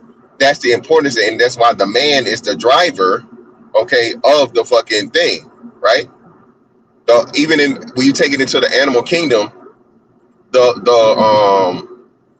woman, the female of the group doesn't even want to have sex outside of heat like that, right? But once she's in heat, it signals to the other it signals to the other animals, the male animal, that she's ready for sex. You feel me? Mm-hmm. So the woman is only really into the mood and really wants to do the shit but the male is always ready because every female isn't in heat at the same time. Mm-hmm. Yeah, he always is around in the chamber, but if them pheromones hit, that's when he starts shooting. Exactly, that's what I'm saying. But the woman the female animal is it the same way? That's what I'm saying. The female animal comes into heat for a certain time and is limited time when she's in heat. The male is ready for any female that's in heat, so he's 24/7 programmed to go. The female species of other animals is only when she's in the mood when and then it comes to what y'all are talking about, to where it's extremely selective who she allows to mate with her. You feel me? And that supports the evolutionary process, the natural selection. And I think that's right. So even in nature, once the prospect of having sex goes away, the drive is still there. And I think what's going to end up happening is that drive will be routed into something else. Maybe we'll be running around fighting each other. Maybe we'll become way more productive and, securing more resources or doing what we got to do to attract women, in the wild, these lions, when they're not fighting, when they're not fucking, they're fighting, you know what I mean? Or securing the territory. They don't just sit there and happy with themselves, you know what I mean? Like they go fuck shit up until it's time to fuck, and then they'll eat and then get under the tree and sleep. You know what I mean? But same thing I think with humans. If we're not fucking, what do they say, Hamp, before a game? Don't get no ass. Because it puts a battery in your back if you don't. Yeah, that was also proven to be untrue. Maybe it did, but it felt to me like if I ain't get no trim, games were a little bit more vivid, and my performance was a little more crisp. Listen, if I got a shot the night before, it was a hangover, man. Listen, man. Listen. Stop talking to me about fucking lions and tigers and bears, okay? Oh my. Fucking bears sleep for 6 fucking months too. God damn, I'm so tired of hearing about lions and tigers and bears, man. Well, it's science, nigga. It don't matter. Stop this shit, bro. I hibernate in the summer. Come on, man. You can't even, pleasure is the reason, bro. Like, stop. Like, all this procreation shit is ridiculous, my nigga. She don't have to be ovulating for you to want some pussy. That's not how nothing never happens. I got it, but we explained it. I told you, she doesn't have to be ovulated. As a man, though, you're ready at all times. The male is programmed to be ready at all times for any female. So even though she ain't ovulating, it's a bitch ovulating somewhere. Now, that's how I told you. That's that is the wonderful design of the Most High, and or science, or however you want it to be. Okay, the man is prepared to always be ready to procreate. The pleasure aspect of it is something that promotes him to be in that mode. And then somebody, like they said in the chat, we didn't even talk about the females, Hamp. So the females get like niggas when they're ovulated. So for them 5 to 7 days or however it is, a woman is more she desires sex as much or even more than the man does because she's not in the mode. Are most of us oops babies? Yeah, nigga. Ain't nobody planning. Yes. 99.99999% of human beings are fucking, hey, we was fucking and you got pregnant. Hey, you know why? Because we don't fucking know when she's ovulating, or what we say about the animals when she's in heat, nigga. We don't fucking know, or else we would plan the babies, but we don't know when she ovulating. That shit falls flat. We know now. They didn't know it don't fall flat. You didn't know. That's why we all you didn't know. Baby. No, nigga. No, we all ooze babies because niggas don't care and motherfuckers don't plan for kids like that. We now knowing now.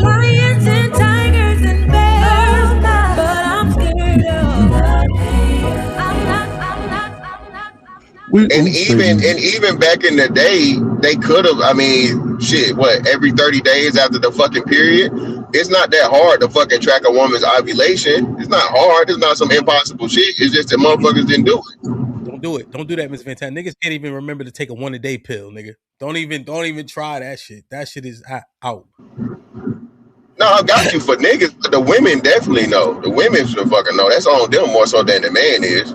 Because if you don't want to have no baby, you shouldn't be letting a nigga nut in you during the time you having a baby, being ovulated. That's the point. I know. Listen, B. That's just the nurture, I think, is the biggest component to this appetite. I really do. And you see the young boys accept being an incel and shit like that. They not being nurtured the same way. men coming out the church where you had the old ladies always talking about, oh, you're gonna get all the girl, you're gonna have all the. I don't think they around that shit as often, and therefore don't have the same appetite we had. They not outside. We was outside with the old niggas. Everything was face-to-face interaction. You see the birth rates down because they're not being nurtured the same way. There are now more dads prevalent than ever before, which I think has an impact on like how free kids can move around in the earth and whatnot. I see a lot of this shit down. It's not. I think we are probably more promiscuous than the young boys, right? We were nurtured differently. They got the same biology as us. No, I think the nurture is the appetite. I think it uncorks it. I think it's the introduction of the buffet. It pulls the reins off of the appetite that normally you'd put on it. But the appetite is always there. That's why monks got to go on the top of the mountain in Tibet and freeze their nuts off. Because the appetite is there. It's just that we instead of forcing ourselves to find out another way to channel the energy and do something else with ourselves, the nurture piece is just, it's the buffet. You hungry? Well, go ahead and eat. Just go over here and you can do that. Okay. What you think, Jay? What's going on, Ham? What's up, Big Aaron? It's always good to be on the panel with you, man. It's been a long time. How you feeling, man? What's up, fantastic? I always value your opinion on these things. And we can't take the animalistic part out of it, man. Even though our minds help us transcend our animalistic nature, we can suppress a lot of things that we're inherently, designed to do. You can't just go take a woman that you want. Oh, she pretty. I'm gonna go take her. I can. But, through society, I'm not going to do that because that's not, what I don't want to get that trauma to that woman. I wouldn't want nobody to do that to a woman in my family. So we push that aside, our animalistic nature to the side, and we go off of our more rational minds that we built over however many years we've been on the planet. But you still can't take the basic nature out of any of this. Men still the majority of men still want to be with multiple women, even though we know the societal backlash of all that. Can't just do that. It's chaos. But we still want to do it, so we have to suppress it. Jay, they told me the average body count for a nigga that's 35 is 8 bodies. Monogamy, watch this. Monogamy benefits men. Right? Well, think about because your woman stays yours. Well, because think about it. If monogamy says 1-to-1, right? Most men aren't desired by women, right? They say that shit all the time. But because monogamy is the standard here in the West, right? There are a lot of women who say, okay, I pick this man, this man, this man. Imagine if it was polygynous. Now the men that are up here got the pick of the litter. Now it's less women for men that already don't have access. Oh well, that's the way it's been throughout all of nature. Throughout nature, I can't remember the numbers, but the majority of men have not procreated throughout history. So nature dictates the man who can will. If you can be a Hugh Hefner or whoever else, you can get multiple women to do what you want them to do. Some women, some men, it will take money to get it. Some it'll take status.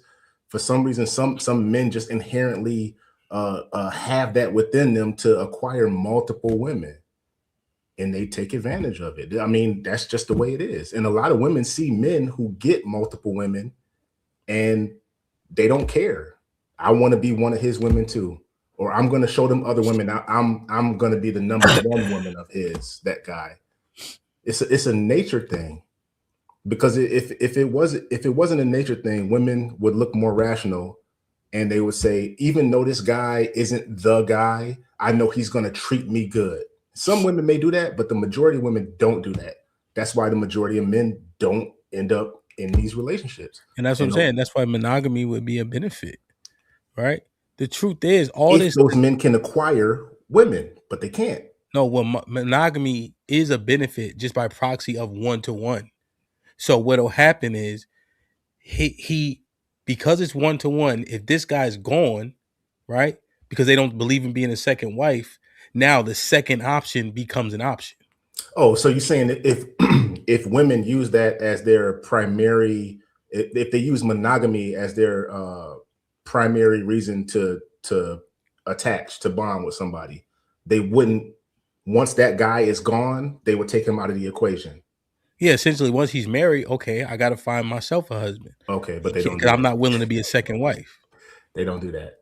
A Well, lot of women they have to. a lot of women can see a ring and they be like, "Oh, he must be a good guy." Those two are the same thing. Most women, when you talk to them, believe in monogamy. At least they say it out their mouths, even though, we look at how people move in the earth, right? So I'm just looking like, okay, Jay is gone, right? He was my first pick. Well, shit, or HAMP and Big Aaron's still here. Damn, Big Aaron's gone. Well, I guess I get this nigga a chance.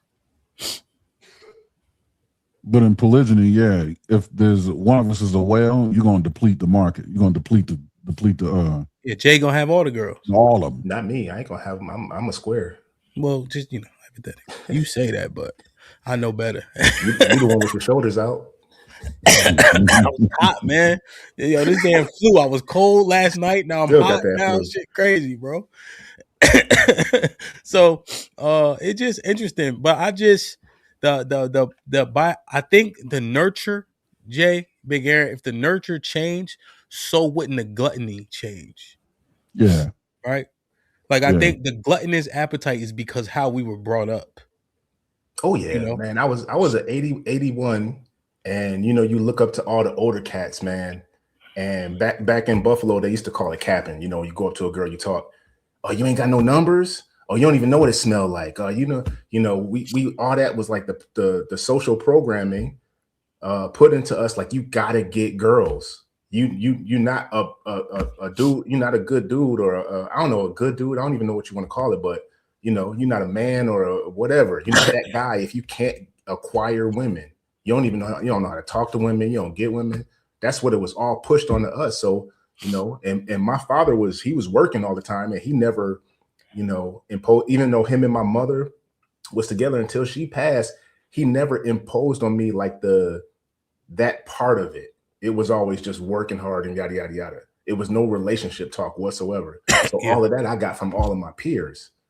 So it's like, man, I'm nervous. I don't even talk to girls. I'm a nerd, man. I want to watch Ninja Turtles and do all this stuff, man. I don't just want to go hoop, but you don't get girls, And that's the thing about when we say there's things that we suppress, right? But then we stop the line at the sexual, biological imperative part, right? But we've been able to allegedly suppress so many other factors, but now the biological imperative, the one that we can't seem to get control of, and it's doing us a disservice because the things we complain about largely come from the promiscuous modus operandi, child support, family court, right?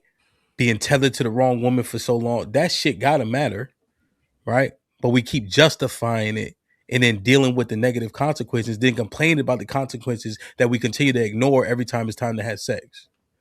But I would say, and this is not to place blame, I would say there's been a huge shift in the culture. From what I've seen, men have always been trying to acquire it. Now it's like women are just they've met us on the battlefield. They trying to do the same exact thing that men have always done, and then that's just throwing the whole system out of balance, man. Like I could you had to like whatever you want to call it, coercion, manipulation, capping, flirting, whatever you want to call it. You had to get a woman to pull her over your side. Like, hey, let's let me do something. Let me smell something. Let me, whatever. Now the women is pushing it as well, just like men. And we're both meeting that. The reason that everything is shifting is because we're both aggressive when it comes to that sexual nature. So with the whole everything is shifted. You don't think so? That's the thing. No, sir. Because when you got the different movements and then you talk about sexual liberation, now you have the nurture of women differently. You're having things that are being normalized now and socially accepted, and now you see promiscuity in women being more rampant than previously because the nurture, the messaging has changed. Okay. Right? I think it actually still mans the argument of men being nurtured to be that way. Let me see if I see what you're saying. Because I think we probably, I mean, it sounds to me like you're saying the same thing. Well, I'm saying nurture. You said nature. I'm saying that the messaging for women, for it's okay to be promiscuous, is now the messaging that's been perpetuated. Oh no, okay. Maybe I was saying it wrong. That's what I meant. Like it's always been a man's nature to do that, but the nurturing has changed. So now women are doing the same thing that we are made to do. And I think men aren't going to slow that train down because there's a fringe benefit to be had. When it comes to women's promiscuity, we like to sit up here and say that's something that has to be reversed. At the end of the day, I don't think we really mean that, because then that would take away easy access. And I don't mean us individually. I mean as a collective species. Oh, you want to be promiscuous? You know what I mean? It's like enable all the rabbits to get flushed out of all the holes and let them run free. All the hunters are going to love that. Mm-hmm. There's not a mountain lion in the world going to complain about that. Yeah. Yeah, no, I mean, I get it. But that's where the gluttony comes from. The ability to be so. Yeah. Right, the enablement. But the drive, the biological imperative is what drives us to take advantage of the newfound availability. Because without that, who's to say we would, just because it's there, I mean, okay, it's there, I'm not interested, not today. I mean, especially because there's some level of work that you have to do to acquire it. Laziness would take over. So I guess or like you said, the threat of divorce and child support and all these other things in the back of your mind. But see, the pleasure of sex cuts through all that. It does what its job is to do. It's designed to make you forget about all of the negative aspects of potential parenthood. So then I don't understand, right? If that's what we want, then why we give a fuck about their behavior? Why we talk about their behavior so much? Oh, because that's what because when the child is here, now you're attached to this woman, and now you got to live with that. That's when the pleasure stops. What they say, one night of pleasure, a lifetime of pain.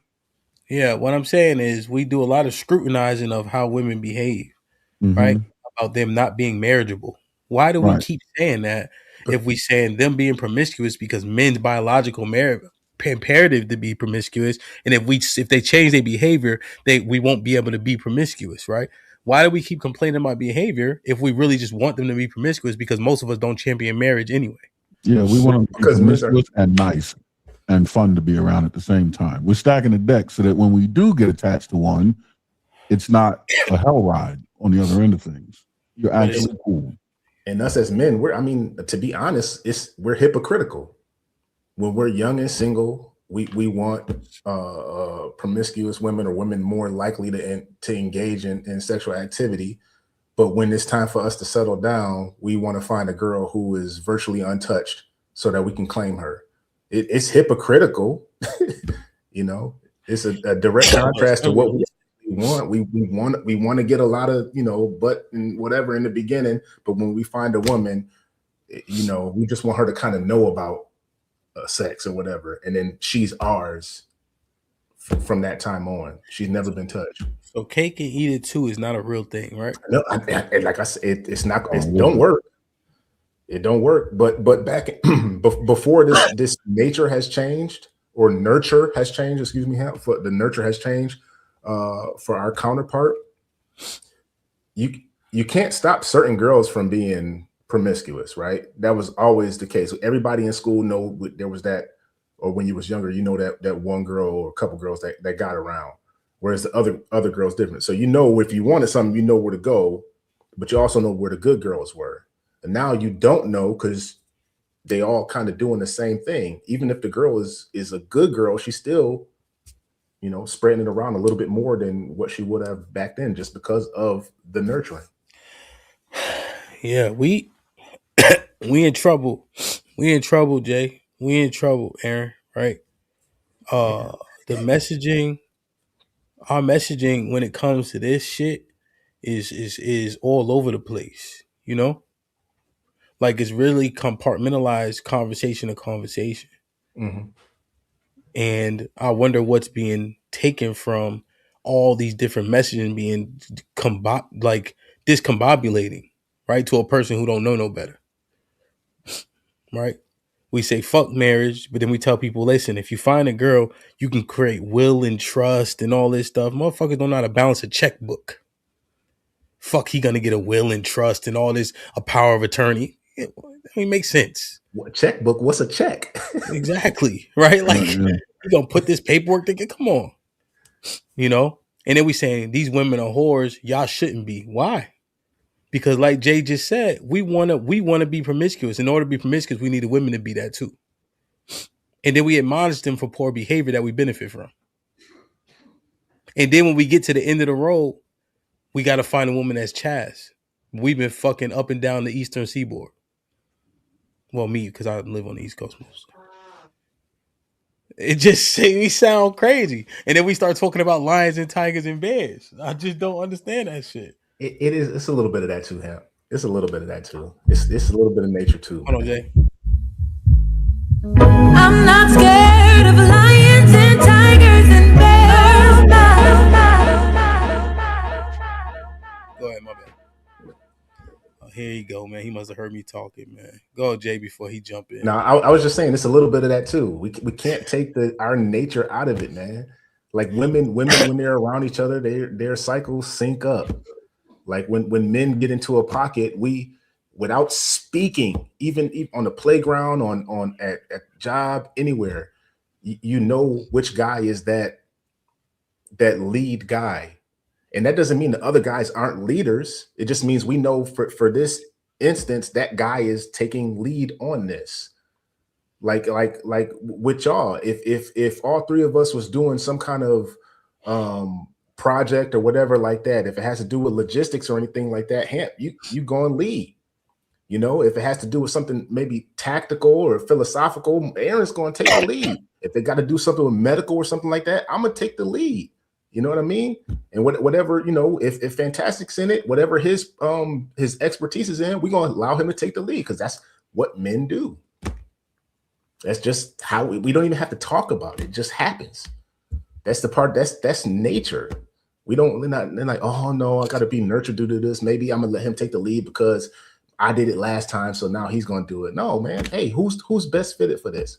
And that's what nature is. That's why that alpha wolf and all the other crazy language that people like to use for us about alphas and all that stuff, that don't make no sense. Who's best suited for this position right now? We all want the best outcome for this. We're going to let the best person take lead. Women is a more social thing. They all kind of sit around and, well, let's kind of spread this out amongst all of us so all of us can have a say in it. And all of us, women tend to do that more, just in general. Okay. I think, go ahead, Aaron. I think the fix is to just realign how we execute our biological imperative.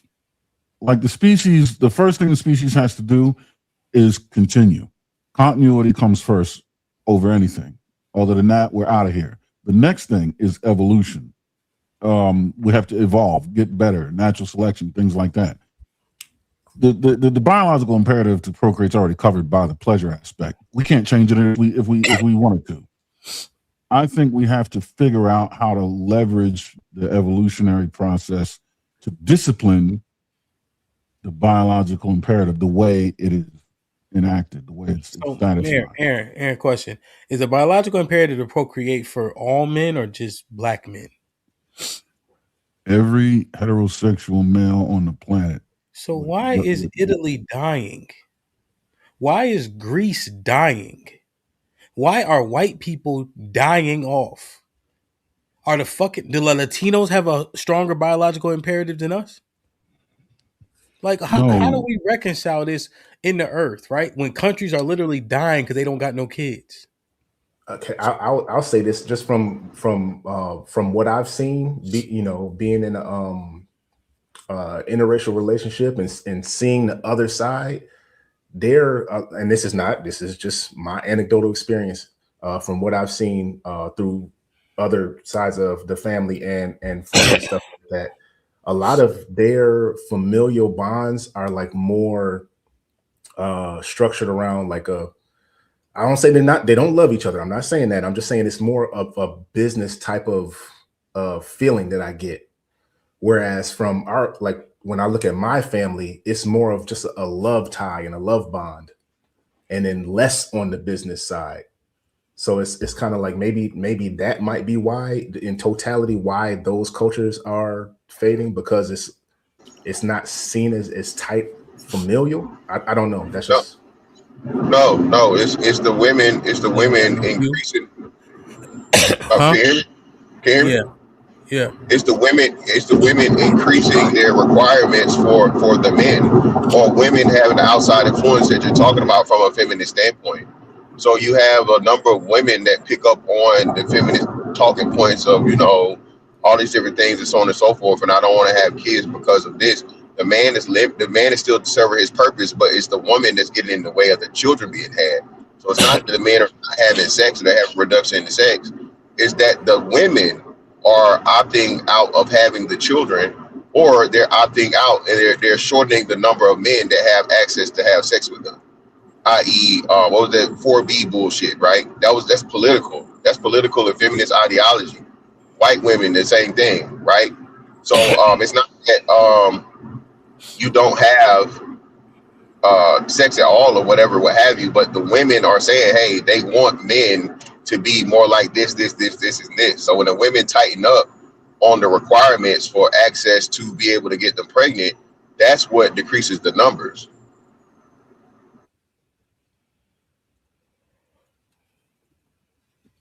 Yeah, I can see that, how evolution would eventually. Wait the fuck.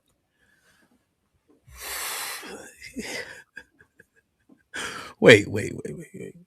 You saying we're not even gonna count this? We ain't gonna even count this as you put your ass go today too. By the way, you saying that those women are requiring more of the men to procreate with them? Those women already all of a sudden created some standards, huh? Yeah. They're the ones that created. They're the ones that created the feminine promiscuity, sexual liberation movements. I don't know if you ever went to a college, but then you go to the military where them white women, God damn it, need to be on a poster of the fucking Hustler magazine that we used to have. Yeah, they're petri dishes. A lot boy, of them. Oh boy, let me tell you. At the PWIs, petri dishes as well. And Jay, tell me, this just a fact, right? No, I'm not trying to offend nobody. Having sex with a white woman was half a body, bro. Half. It was like taking candy from a baby, son. Mine not American, so I don't know what that. I no doubt. I just ain't, you know what I mean? But now all of a sudden they got some motherfucking morals about them. No, here, you know what it is? Let me finish. Italy is dying. The Romans and Greece is dying. Them two countries were the fucking, heard of Saturnalia? Yeah. Men having sex with men, fucking the Athenians. Remember, he called them boy lovers in the Oh, yeah. These motherfuckers is all about having sex. Now all of a sudden somebody got a standard? All they statues is naked. Hey, them statues is wild, man. If you go back and look at them statues and look like the dude standing up and then what's down around his feet, it's not women. Yeah. Here's the you're right, but here's the disconnect is, what is the result of all of this sexual activity? Does it result in the birth of a child? And I think that's where they're putting the thumb on the garden hose. They're restricting the amount of children that are being born. You can fuck all night long, but if a child isn't born, and that's what I think that's what's happening. Yeah, Aaron, I hear you. I hear you. Contraceptives and all that sort of thing. Because they're like, I'm not going to have a child with a man that doesn't meet my standards, which are unreasonably through the roof. But I will fuck him, and I'll be on this pill, or I'll put a little T-shaped thing up there and all this other stuff. Yeah. So you're saying that they just using the hell out of birth control? They're using men like dildos. I think birth control messed up their picking process as well, too. I think it threw off their whole brain chemistry. Yeah. Y'all hear this? Oh, it's getting ready to get bad for you, Black America. Do you hear what y'all saying? Yeah. And I also think HAMP, man, and I know this is just the internet, right? And I know this is just the salacious stuff that people put up, the content, because they want views and stuff like that, man. Sure. But a lot of the stuff that's pushed on social media, it seems like the women don't even really, it seems like a decent portion. I got to choose my words when I'm talking to you, man. It seems like a decent portion of the women, enough to make an impact on the way men view them. They don't even want love. They want things from you. What can you do for me? Because even like on the Pop the Balloon shows and stuff like that, a lot of them don't even talk about, I want a guy who has substance to him, who's unique. They always talk about money. They talk about this. They want you to work, but they also want you to be around. It's like, I don't hear them talk about the substance of a man. They just talk about what a man can give them.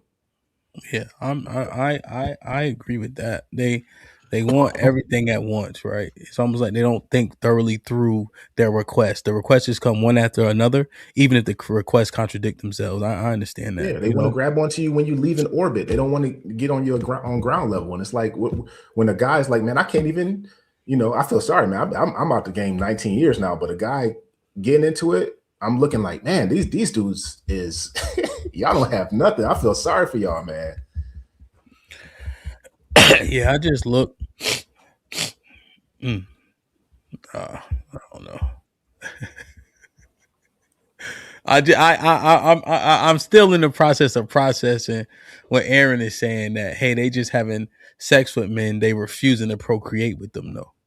Is that what 4B said, or did 4B say? No, that's Korean. That's exclusively 4B is. Yeah, they 4B is a brick wall between men and women. Yeah, that is a boycott. Okay, but you're saying that's Korea only? Yeah, started in South Korea. Yeah, yeah. All right.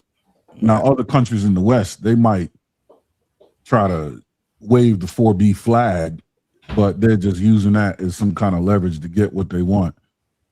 But at the end, at night, they still going. They'll 4B you to dinner, and then you go home with them, and you still get no baby out of them. But over there in Korea, 4B is they don't want dinner from you. They don't want nothing. You couldn't offer to pump their gas. Nope. And a lot of this whole new feminist movement, they hate everything about men.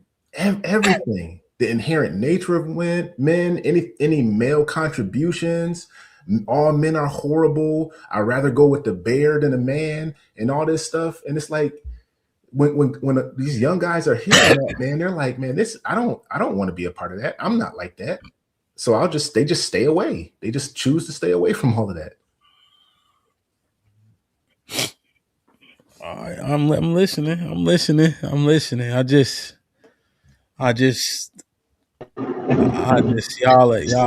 It just the amount of credit and discernment that y'all are speculatively giving those women is bullshit. I ain't gonna hold you. It's not credit or discernment though. We're literally saying that. I ain't never seen them have no discernment in my life when I was around no white women.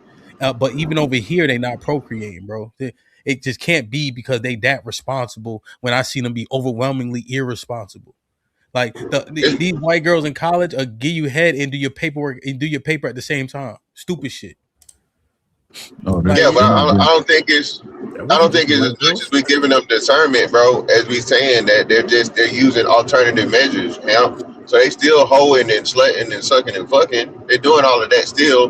And But now, yeah, they're using the most fucking measures to keep the children. But on top of the men that they are fine about the women outside of that, that's the one thing that trust me, I'm definitely not saying that the white girls are, you know, somehow more conservative with their vaginas. Hell, the same thing with the Asian women. It's just that they're extremely selective and they understand the process of who they choose to have kids with for the most part. I think with us, it's just way more recklessness that's being done. The same thing to be said for the Hispanics, right? So when you look at the people that don't have this thing of as to where, oh fuck it, you know, we're trying to build whatever we're trying to build. Go ahead. I thought you told me black men use the most condoms. Yeah, we do. And it's not. I told you the stats to tell you that. You can Google it. You can figure it out. What I'm saying though is, even though we use the most condoms, I quit. Yeah, even though we use the most condoms. I quit. No, I don't. You quit. You can't quit. But no, they're not. We're not saying that they're being all discerning. Like bleach isn't discerning because it's really good at killing foodborne pathogens. Bleach kills everything.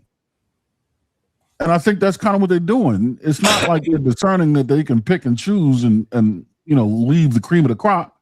They're just kind of using a blanket approach to everything, except the time when they don't. And then when they don't, you find out how discerning they are in the fact that they're not, the decisions that they're making, the ones that can slip through the cracks, ain't the cream of the crop.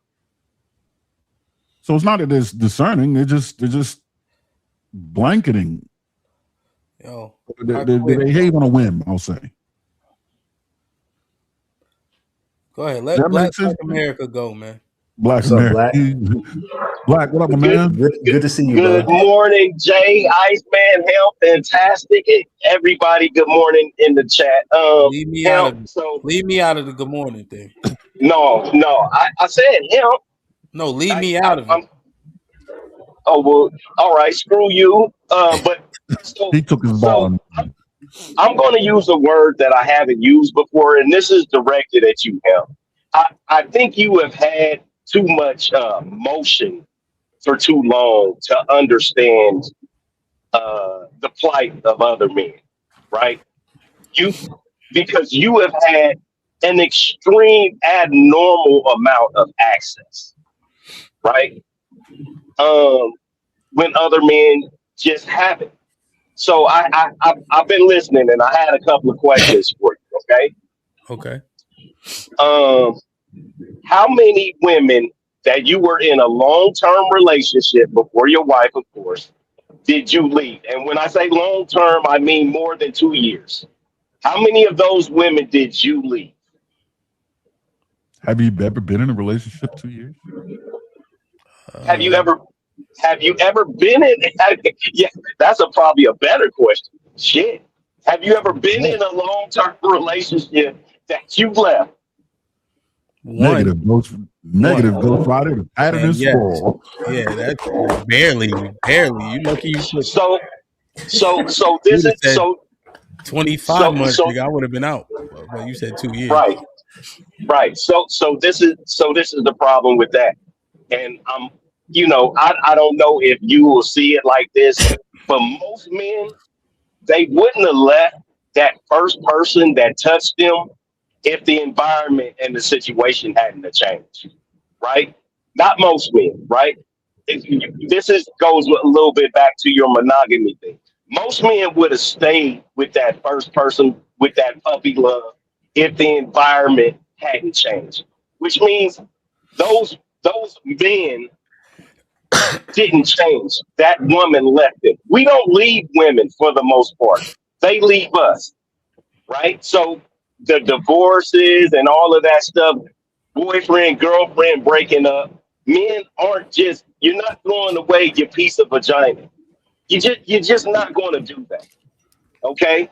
Our next question was, hold on, because I had to write them down because y'all was talking.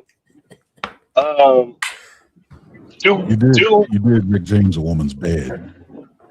Do men want to be promiscuous, or do they want a single woman that they can call their own and hold on to? Yes, the nurture of society pressures men to act like they want to be promiscuous.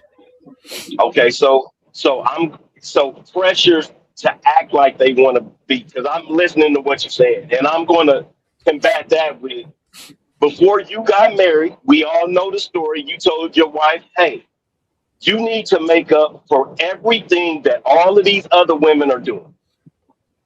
So I'm going to be with you, right? But I need you to do this. This is what I need from you.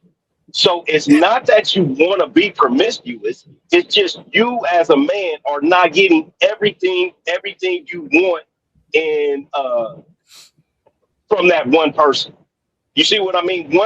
Once you found that one person that you say, well, I can get most of what I need from you. You said, I don't need anything else. That kind of goes back to the first point of that first boyfriend or girlfriend that people had. They would have stayed with them if the environment, which meaning that other person hadn't changed. All right, so this the part. Okay, go ahead. Right? Okay. When you have too much experience, right? I say this a lot. Comparison is the thief of joy. So now I have an appetite that has built up from being pushed and nurtured a certain way to get access to as many women as possible. All that did was help me sexually, right? But I didn't benefit from that in terms of being a husband in a relationship, right? That having access to all those women makes it more difficult to be in a marriage. You see? So I didn't benefit from that, you know? And now when you're with the person you're supposed to be and you building a life and you got assets and resources, you got this appetite that you have to combat every day. But if I was nurtured in a different way, like my son is going to be, he won't have that issue. But niggas don't want to say that out loud. Right. So I just, well, we can just respectfully disagree on that point, because I think if you're getting a woman that how many girlfriends everything, you got? I got different needs. Right. How many girlfriends you got? So listen, I have different needs because of my lifestyle. It doesn't have anything to do. Yeah, I would love to have one. Women are expensive, right? I definitely don't like spending no money on no woman, and then having 2 or 3 of them. It can be harmful depending on how your pockets look. If you could have everything you wanted in one person, and that person stayed in pocket and was the exact type of person that you wanted or needed, you wouldn't have anything else. That's my point. And so the last thing I had to say was, go ahead, sorry, go ahead. What you say? Go ahead. I say so the last. Okay, so the last thing I wanted to say, you were saying about like picking the right woman.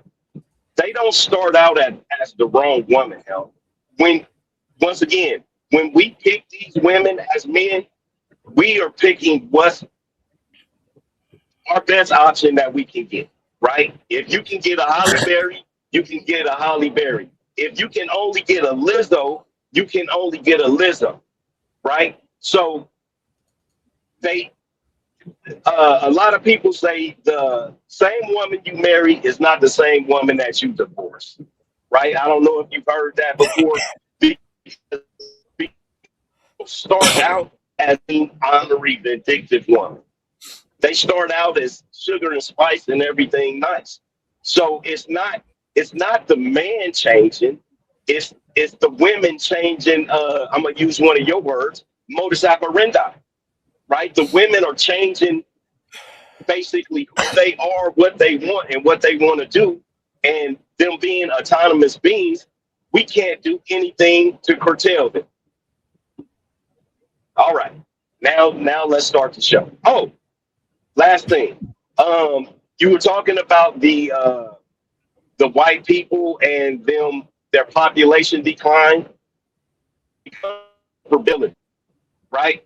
People in third world countries, they still having kids like rabbits because they're not comfortable, right? They know that they have to procreate. They know that the show must go on.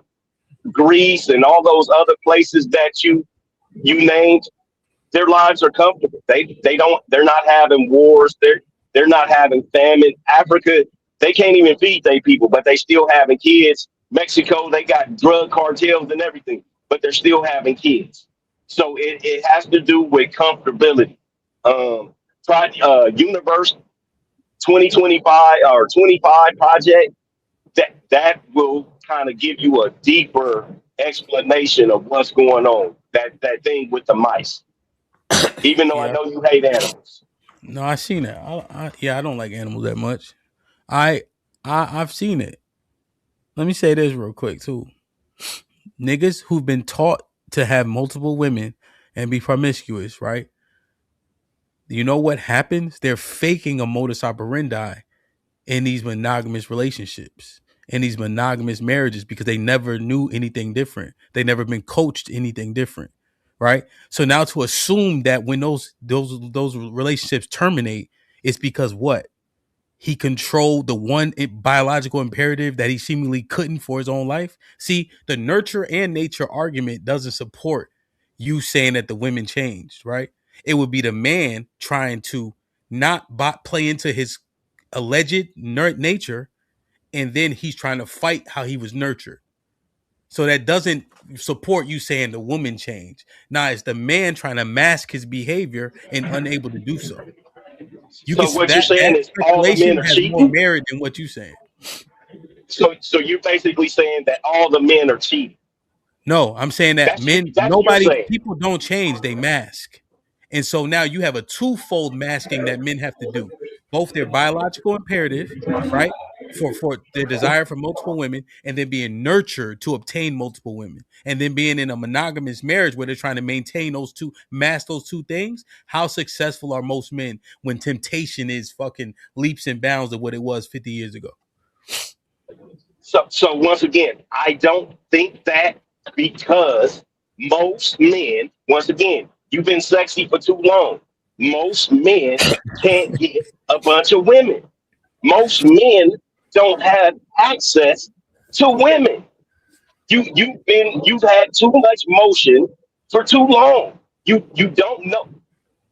One of your homeboys is a perfect example that he don't have a lot of motion. But then you got somebody that comes up on the panel that got 3 kids and say he got another girl pregnant. That nigga got motion, right? So it's just the difference. Most men are like your homeboy that can't find a woman. That's what most men are. So you're saying if they could, they would, but they can't, so they don't. If they could get a woman, hold on to her and keep her, I am saying 100%, yes, that is what men do. I have faith in men. I believe our Constitution is a little bit, we're bound by duty and honor to these women. You never hear of a woman saying, I'm going to die for my husband and my kids.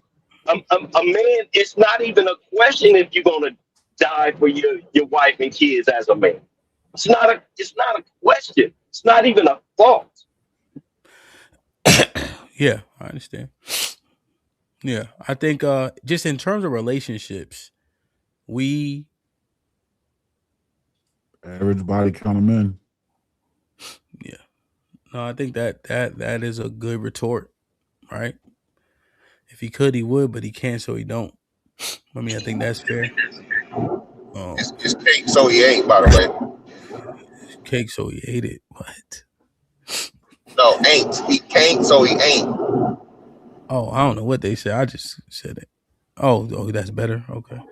Yeah, I right. mean, You don't even know because you've been sexy for too long. You see what I mean? That's what I'm saying. You've had too much access. Most men can't get access like you, young brother. They just can't. Everybody not 6 foot tall and like fantastic. Niggas ain't DJing and playing football and pledging and all of that shit like you. People not smart, tall, and bald headed like Aaron and Jay. But Y'all the super niggas. Y'all the ones that got on case. You just don't see it. I'm square. Your head would suggest otherwise. I'm saying, so here's the crux of the conversation was this biological imperative thing is being Black Gold, what up, baby? Is being propped up when I think Tommy had a point. He's saying we're nurtured to be a particular way. We've been pushed to be a particular way. Yeah, but I think Aaron brought the most to it. He brought it out. Oh, you I understand. It's back. Right. It's back. Yeah. So now I'm saying that I was saying that everything to social cues and the social things, and I'm not telling him was right, but what I'm telling him is the social cues I get more vagina is what I'm saying. So it still comes back to the biological imperative, because like Aaron gave you the pain and the pleasure analogy, right? Things that are painful, you stay away from, and society makes bad. Things that feel good, right, and you enjoy, society makes good. So that's all I'm saying. All I'm saying is it all comes back to, like I said, the basis of the biological imperative, because men want to have sex, and in order to have sex, you know what I'm saying, in order to make kids, you have to have sex and desire for it. Yeah. All right. Our diet's the same way. Sugar is good because we need it for energy, but society has enabled sugar intake so that it becomes toxic. But it still tastes good because the body still craves a source of energy. It's energy dense. Yeah. Same thing with sex. Yeah, they put sugar in everything now. So before you came upon sugar very rarely. Yeah, before. Yeah. But the strong desire is there for survival purposes only. When you uncork that and let that desire run free, it puts you in toxic situations. It'll kill you. So what do we do with the biological imperative, right? What do you guys think men should do in regards to controlling it like we do the other ones? What is your advice to men? Explain the magnitude of what sex is designed to do. Make sure that we drive home the gravity of the situation, that having sex one time, you lose your virginity one time with one woman, can and will produce a child and attach you to that one woman for the rest of your life. Every time you go into the guts, you get to repeat the probability of that happening again and again and again. The purpose of sex, number one, is to procreate, not to have fun, even though it's very fun. It's a survival mechanism. Ain't nobody listening to that shit. Oh, well, okay. Very well. Then. All right. I'm one of the YNs, man. Right? We sitting on the block chilling. I woke up. I'm like, yo, what up, Unc? What's good? What's popping? Everything golden? Straight, man. What's up? Old ass doing out here? Chilling, watching these birds go by. You getting on the hose? Nah, man. Mine's in the house. Word? You just got one? Yeah. You bugging. I was just at my uncle's house, man. You know, he was a pimp back in your day, he told me. Yeah, he's not doing that anymore? He chilling like a villain. You know, he got kids. Shout out to my cousins and all that. But, you know, I'm trying to be like him. Oh, yeah? Mm-hmm. Why? Why not? Well, because women are crazy. But women got pussies. Mm-hmm. Yeah. Yeah, that's the ultimate equalizer. Again. Hold on. Who is this? Who is this jive turkey? Whatever I used to say. Why are you butting it up? This my man. He's from down south. You know how they get, man. They get excited. Tell his country bumpkin ass to wait his turn, then. Huh? Yeah, he'll be all right. He's been drinking. But yo, hey, chill out that country shit. Speaking of drinking, when you drink, you don't drink the whole half gallon, do you? A couple shots. I usually get a fifth. It's a personal. Right. You only need one. 2 will feel good, but you'll be fucked up tomorrow. Yeah, true that. True that. Women are the same. 2 tonight will land you in a world of hurt tomorrow. See, here's the thing, right? See, they look up to my uncle. They ain't looking up to you. You got one. My uncle had 1 million. He the man. Who's they? The boys, the fellas, the brothers, the women. The women don't look up to me? I mean, he got all the women. I heard his name ring bells. I ain't never heard of yours unless because we just live next door to each other. And what does he do now? Does he have a woman?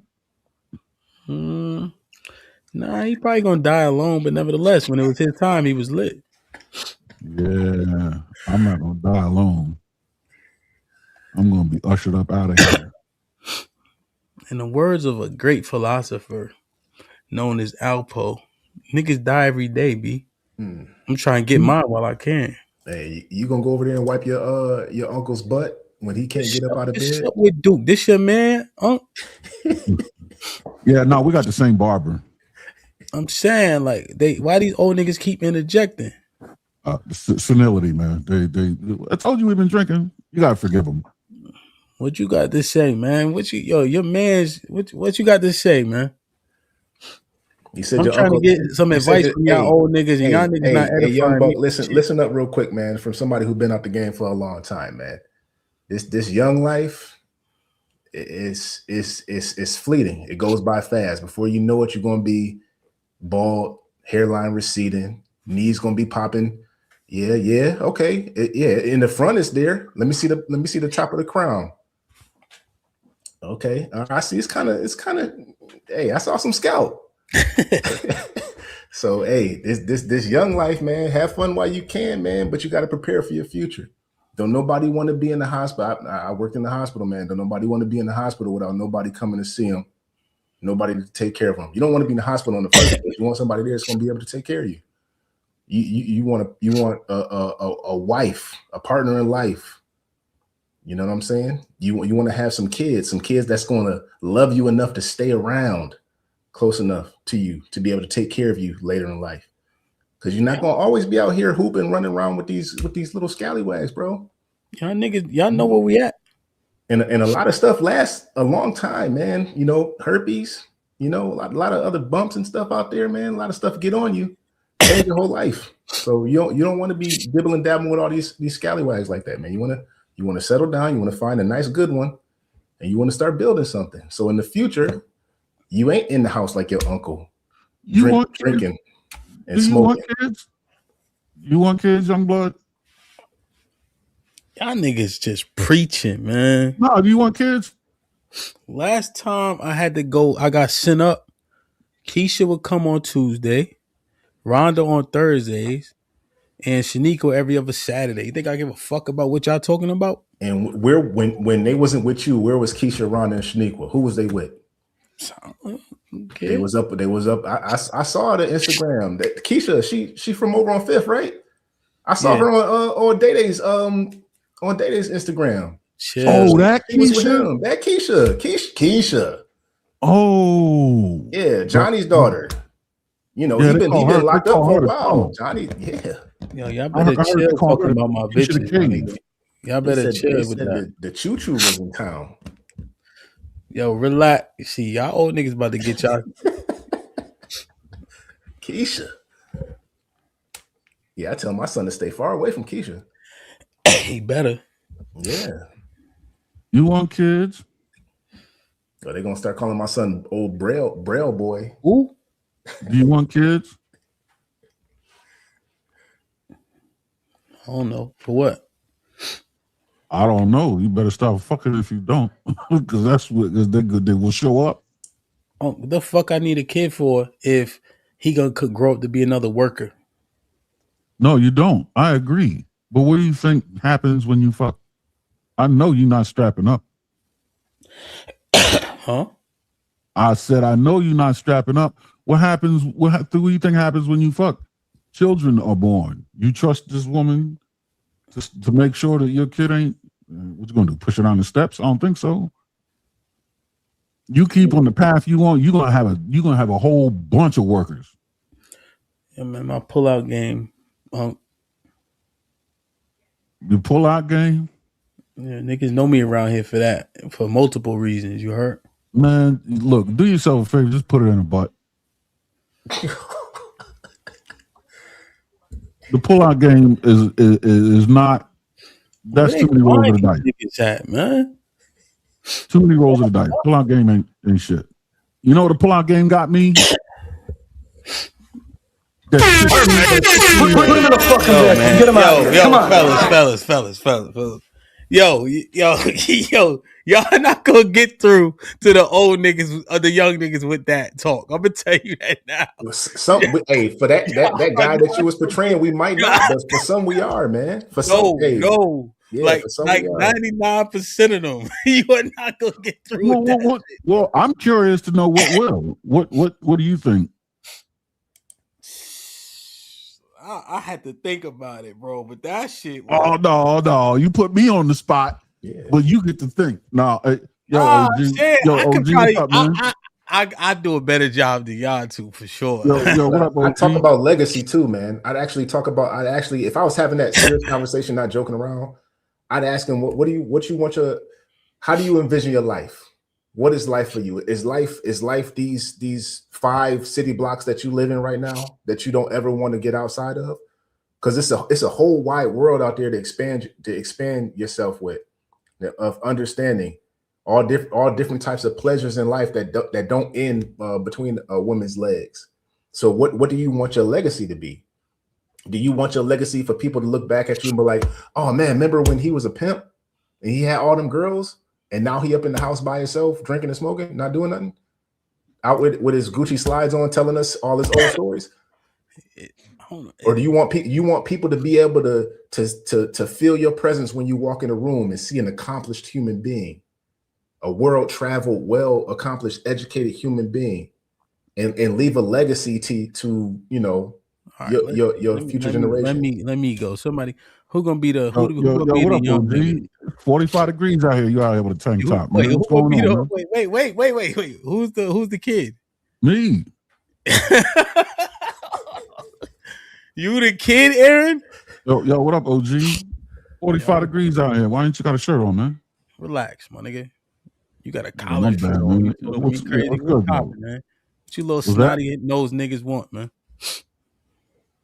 Just trying to figure out what's up with you, man. Yo, close that window, nigga. Yo, where the hoes at, man? Fuck him. Where the hoes at, man? Where the hoes at? Why are you asking? Fuck you mean? Trying to get my shit wet. Nigga, the hoes don't like you, nigga. Yeah, find them and let's find out. What the hoes gonna benefit you? I walk with 2 feet and leave 3 trails. What you talking about? Yeah, that's what she said. Listen to me, man. I know that's what she said. You little niggas think you out here doing something because you could penetrate these weak ass vaginas around the way, huh? You getting these chicks from the corner store, ain't you? No. Well, let me ask you a question. You know when y'all be going in the alley and shit, what y'all drink over there? What you mean, Hennessy? Hennessy? But I noticed you do drink Hennessy, but why y'all always got a pint? And why you got a pint every day? Nigga, I'm asking you where the hose is at, and you what you want to drink? You want a shot? Here's what I'm telling you, right? You buy a pint every day with these same burnt out hoes, right? That you trying to impress, and it benefited you nothing. Did you notice that part? That's why I'm here asking you where the hose is at. Yeah, I done ran through everything on the block. Yeah. I hear you talking. You ain't saying shit. Here's what I'm telling you. You got the game fucked up. You think you trying to be better than us doing what we did when we ain't accomplished shit. What? Look at me. Look at me. No. Be quiet, little nigga. Look at me. Was I the man coming up? Was I the man coming up? It's 45 degrees. Exactly. And I could do this and don't nobody bother me but you because you know I won't put my foot in your ass. Now, where the hose at? Was I the man coming up? I don't know. I wasn't alive in the 40s. Come on, Aaron, you got to play into it because I'm the OG, remember? Was I the man coming up? No, you wasn't the man. Not that, no. Aaron, that don't play into the. If I'm the OG, then I am the man coming up. That's how. Okay. You was the man coming up. I had money. I had the cars. Yeah. I was bidding. I had the bitches, right? All that. Yep. Know what I got to show for it? What? 2 holes in my body, a stab wound near my neck, and nobody to take care of me while I'm sitting with this cane and I'm soon to have a wheelchair. Word, you survived. See, that's what I'm talking about. That's some G shit right there, man. You lived through that. Come on, man. You just tell me you Superman without saying Superman. Yeah, except for I got a cane now, you asshole. And I don't got no woman now, you asshole. And I don't got no money now, you dickhead, because we in Philly. Yeah, every pimp has a cane. Shit. Just because you fell off, it ain't my fault. That's what I'm telling you, baby boy. Show me where the hoes at. I'll show you how it's done. That's what I'm telling you, baby boy. I can show you where the hoes at. But what I am now is where the hoes lead you. How old are you, OG? 45. So just think about this. I'm not even sure I'm gonna make it to 30. I'm trying to live. I'm trying to get. You only live once. I'm trying to get how I live. Or it's bond. I don't think you're gonna make it to 30 either. But while we here, this where I'm at, you be lucky to make it to where I'm at, and you see how I am. Word. 2 holes in my body, a stab wound in my neck, and a cane to show for it. With nobody here to take care of me. That's why I'm trying to get the whole now, just in case. There was one woman. Now you don't do a good job of listening. Don't let this cane fool you. I'm gonna tell you that. Now here's what I'm telling you. You remember me? You know Miss Sharonda? She cool, right? Yeah, She stay to herself, right? She don't talk too much. She go to the store to be chilling. Yeah. She the one that got away from me. When I was out here doing my dirt and all that, right? She said, nah, I ain't dealing with that. And I said, well, then fuck you then. And I started dealing with all these other chicks that meant nothing to me and profited me nothing. But yeah, go ahead and run around like me and end up where I am. Or take the time to find somebody gonna help you get the fuck up out of this environment. But come see me on your right before your 30th birthday. And we'll just do a shot together because I don't think you're gonna make it there either. So we on the same page. Well, since we agree, I probably ain't gonna make it to 30. Where the hoes at? I already done walked off. I didn't even hear that last statement. How you ain't walking too fast with that cane? Hell, you going against your daddy. Hell, you're going against the argument that I was making earlier, which was if you find a woman that wants to be in pocket with you forever, you're going to keep that woman forever. No, you're not. When you don't, I don't know. I mean, you will probably have to ask other men. I don't know. You don't, because your goal. Do you listen to Hove? See, you don't listen to Hove. That's your problem. Yeah, I don't listen to East Coast rap. I never heard a Nas album. Like, yeah, come on, man. You missing lessons because it was a diss track. Hey, Aaron, good job on the role play. Hey, you missing lessons. I was just fucking them girls. I was gonna get right back. Right? You don't even know Song Cry. That's because of the access. Here's what I'm saying, bro. When you young, that's what I'm trying to say. Access. No, Jay is a nerd. He don't have access. No, here's what I'm saying though, right? When you being nurtured in a particular way, right, and you see the girl, right, she fire, right, but you've been taught, right, you need to have a stable of women. You heard? And so even though she beneficial, that ain't where you are in your life right then and there.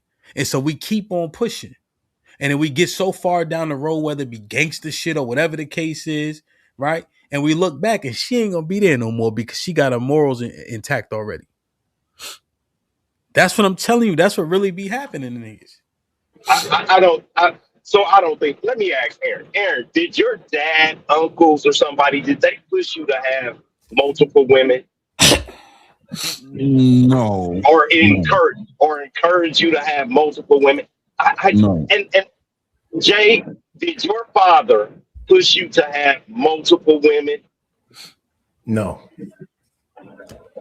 Hell, that's what we're not nurtured that way. We see what our fathers have done, and we try to emulate what our fathers have done. Hey, Aaron, did your mans in them? Well, let me ask you. How about your peer group around you? Was there modus operandi to get hoes? All of them. Yeah. That's the key. Black America trying to play a game that I always play. Come on, man. No, I do no. this. I do this. No. I do this because that's the peer pressure. Remember, the peer pressure. That's the key. Your father's some old guy, right? That you love and respect, and his biggest principles they stay with you. But in terms of what's happening in the earth, he don't know no better no more, right? So you with your mans in them, and they running around, so you running around. That's what happens. No, you just said it. The biggest principles. Your duty, your honor, your balls and your word. Your biggest principles in life, you get them from your father. Hell, I agree, but it's not nothing to do with the women. It's a saying. It's a saying. Every girl wants to marry a man like her dad. Have you heard that saying? Yes, they don't have no dads, but yes. Well, when I was young, they had that. So somebody had a daddy somewhere when I was young. Like, I don't know what happened. That shouldn't be funny, but it is. They had daddies when I was young. All right, listen. Listen. Yo, if you do the cool niggas, do they have access to women? Yes, they do. Do the lame dudes have access to women?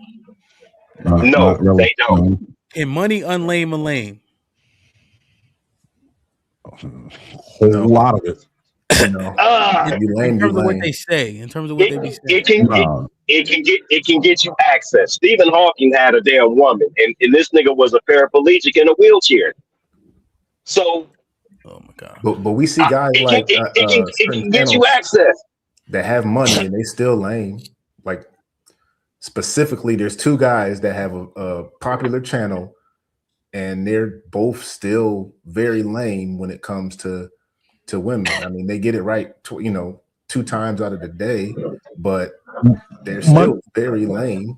Money will allow a lame to rent all his life, rent whatever he wants, but he'll never own. No, he's just gonna be a wealthy or rich lame guy. He gonna sound lame. He gonna everything he gonna do is act lame. His mind's gonna be lame. With access. Him, that's the movie. See, what like Fantastic was saying earlier about the months, right? So you have to look at these Catholic priests. These Catholic priests do the same thing, but you know who touch on little boys more? Catholic priests, because they got little boys running around they churches. So they got the little boys doing things to them.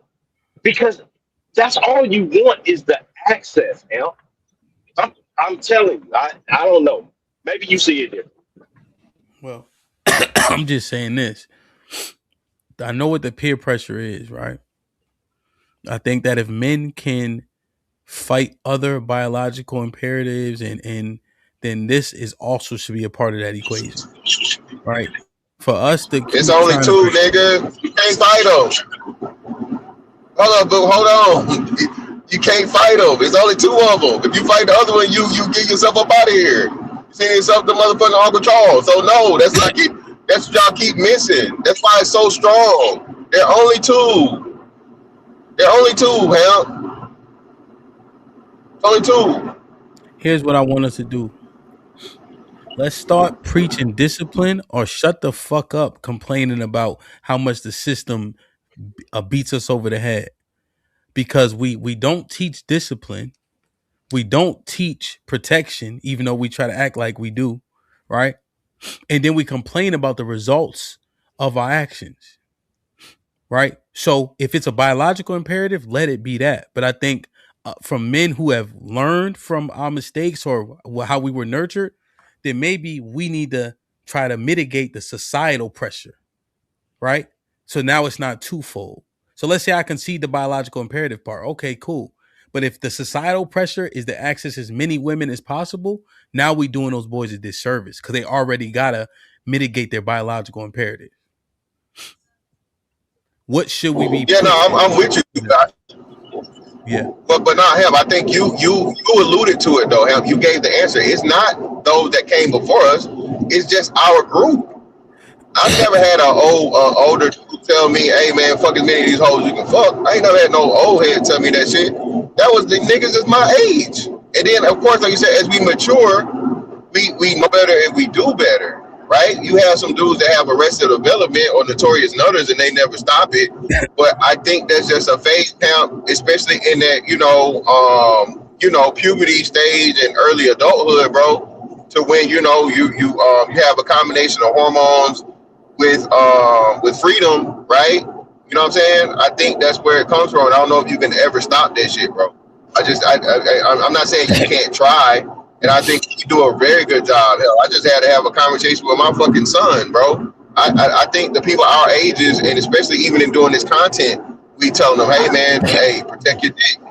Don't be out here nutting these hoes. Aim for the throat, nigga. You feel me? Even though it seems a little wild, but at the same time, it's like, no, nobody's encouraging these young dudes to go out here and, just make babies out of nowhere. Let me tell you, the babies is a byproduct of sex, though, right? And people hate sex with condoms, right? Women and men. You heard?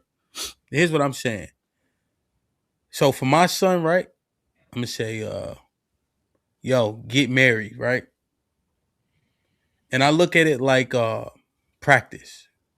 So when I'm coaching the kids, they do it perfectly in practice. Like perfect. Every step, every movement is perfect, or else they get in trouble. It has to be perfect in practice so it can be great in the game when they have opposition. Mm-hmm. So if I tell Big Chug, right, yo, get married, find a wife, get married, right, at a younger age, and you'll be more successful. If I put the bar up there, maybe he won't fall so far down from it, even with the pressures and shit around him. Because I'm just thinking, bro, we not getting great results and the kids are suffering from it. So the one part we can control, whether it be peer or societal, what should our message be to the boys? The truth.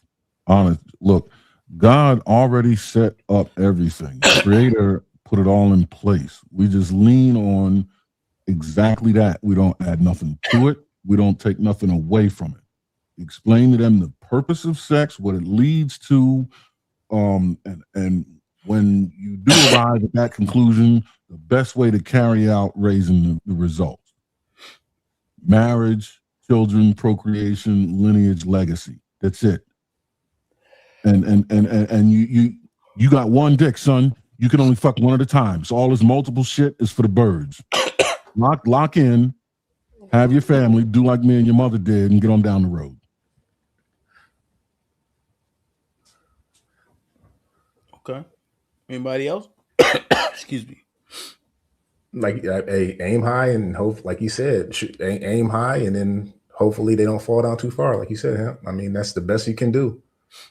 You can tell them, like Fantastic saying, aim for throat, do this, yada yada yada. But once you in the heat of it, and your biology start to take over, you're gonna want to feel something different. It's kind of hard in the heat of it to deny yourself and say, no, I'm gonna just stop here. Like what's the movie? Devil's Advocate. And this is all the pauses right here. I know y'all do the pause on here. Where Al Pacino said, you can look but don't touch but don't taste but don't swallow. Like everything is leading you to the next thing that you. If I'm here, I might as well do the next thing. I'm here, I might as well keep going further and further and further. Even the heat of it, man. We all know what that feels like, man. Especially when you first getting into it. Behind your ears is all hot and like, man, I'm about to break through these damn Levi's, man. Something need to happen. If you can explain the vortex that you can get sucked in the world of drugs, then you can do the same thing in the world of sex. Like you're saying, best defense, no be there. Don't get started until you know you're prepared to deal with the consequences. Do you think, let's say like, we talk about the nurture thing. Do you think like if your daughter gets like pregnant or something out of wedlock, should we go so far as to disown her? No, that's my baby. Can't do that. Oh shit, man. The Once or answer is multiple should. times. Just once or multiple times, Sam. Yeah, and I'm One only time. asking about the daughter specifically because they, kind of. I think most people agree that they control whether or not the baby's being born. Right? There's so much debate about when the man makes his decision, this, that, and the third. Right? But I think most people agree like they have pretty much full autonomy about whether the kid's being born in most states, at least. And I'm asking because that one's a more. So I'm trying to think of a standard like for the boy. I guess it could be the same. Like if he got a girl pregnant, would you disown him? I just think it hits harder using the daughter in that example. No, I wouldn't disown her, but her life is going to change. You're going to be all but incarcerated, you and that baby. But no, I can't disown her because I have to take accountability for the failure as a father that she went down that road. That's a consequence I'm going to have to live with, and I'm going to be working tirelessly to alter the course of that shit. But in the meantime, your ass is right here, you and this baby. That's one of the rules that you had, right? For your kids. They go against that rule, which is life changing. Do you disown them? No. So you're saying you're giving kids rules to whether they can have children or not? Whether they can, I mean, all of us, well, I understand that people are animals, right? And that's what I look to in the first place, is the basic instinct of animals. And that is what animals do. They procreate. So I think it's a way in which you should procreate. Yes, but it's something that is supposed to happen. So I don't view it as such a horrible thing. Once again, there's a manner in which it should happen, but I don't think that it's just so demonstrative. Now, if it's happened 5 or 6 times and I have to take care of said kids, then yeah, I got a problem with it. But if it happened once, then yeah, no. So I agree with Aaron. No. But I think the lesson plan, though, before all this happens, definitely is going to include the potential for her being an orphan. I mean, you will be an orphan if you dick this up, but I'm not going to be able to make good on that. Not on the first one, anyway. You coming in here with a basketball team, your ass is get your ass. Shit, you kidding me? You better go. Yeah. But your first one, yeah. Yeah. I think I don't know how many standards we put forth to our kids, right? Like how many standards do parents actually put forth on their kids? Like this is unacceptable, that's unacceptable, or do we allow things to be just so fluid essentially? Not over here. Cody, what's popping? What's good with y'all, big dog? Y'all good? What's goody? Man, shit, just chilling. Y'all hear me good? Yeah. Yep. What's cool? Go ahead. You want to get in? Go ahead. Oh yeah. The last question was about the disowning. Yeah. Well, I want to say this. I think like that plays into like a part of black men being weak to me, because if I don't know if you guys can think as far back or dig as deep into the history where when the white man told his daughter he didn't want her to procreate with the black man, he meant that. And when she left his house and she took her ass out there and goddamn me, excuse me, and goddamn me fucked and sucked on the black man and came back to his household pregnant, he disowned her ass.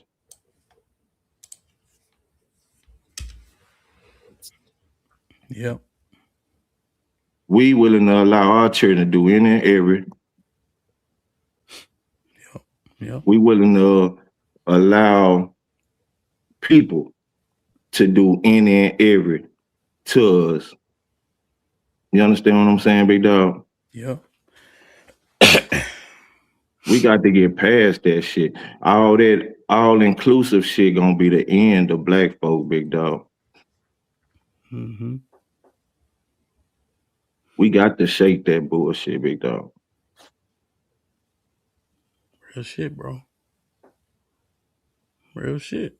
I understand that on a certain level, because you didn't have a whole bunch of them going outside of what their father told them. They still was going within the community to find their equal or whatever you want to call it. But for us at this point, if we did start disowning en masse within our community, what would that look like for us? Because it don't make them not black. It just make them not associated with you because of the goddamn disappointment and the letdown and the goddamn outright fuck you that they issue towards you. Because as the father you are, the great upstanding man you are, the sacrifices and goddamn all these things you made to make sure that this child of yours was instilled, the proper etiquette, the proper guidance, and the proper know-how, the proper wherewithal. You understand what I'm saying, big dog? Yeah, I got you. I'm just saying. And for that child to go and deliberately violate, disrespect, and you to just be open on, come on, baby. Play us fuck up, your shirt on backwards, turn it around. No, this ain't no shirt on backwards type shit. I get you. I'm just saying if that happened en masse within the community, then it goes from you being accountable for the one you have to the society being accountable for all of them, having to fit the bill for all of them, because that's just the way our society works at this point. Or a motherfucker could receive a reality check and shake back and get their shit together and be responsible for self as adults. What percentage of them do you think that's gonna happen? Hey, I think it happened at a larger percentage than y'all willing to give credit for. It'll be too late if you disown somebody.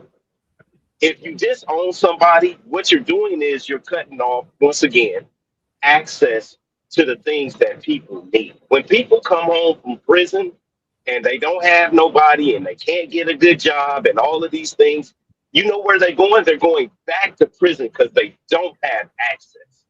There is no time to shake back and get shit right when you got 4 irons in the fire and you're trying to recover and handle it. You changing the whole dynamic of the conversation.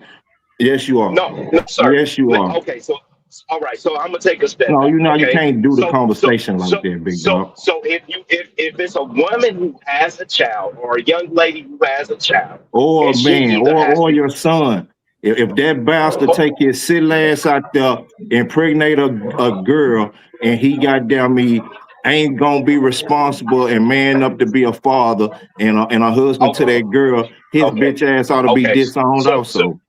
So this is what I'm going to tell you.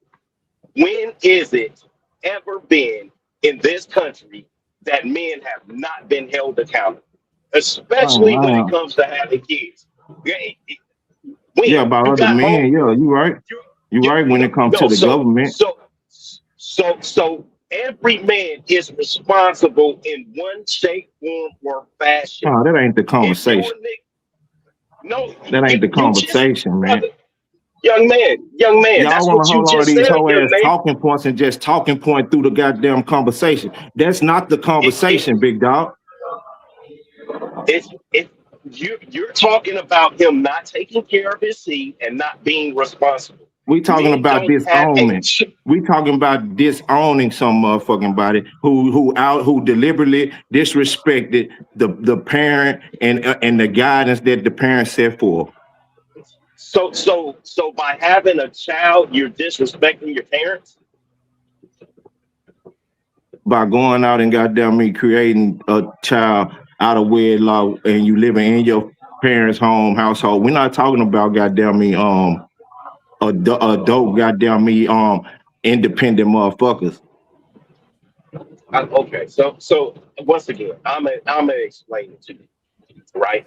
So men child, most of the time when it comes to having a son and them having children, that son, if you have a father, that son is going to take care of that child.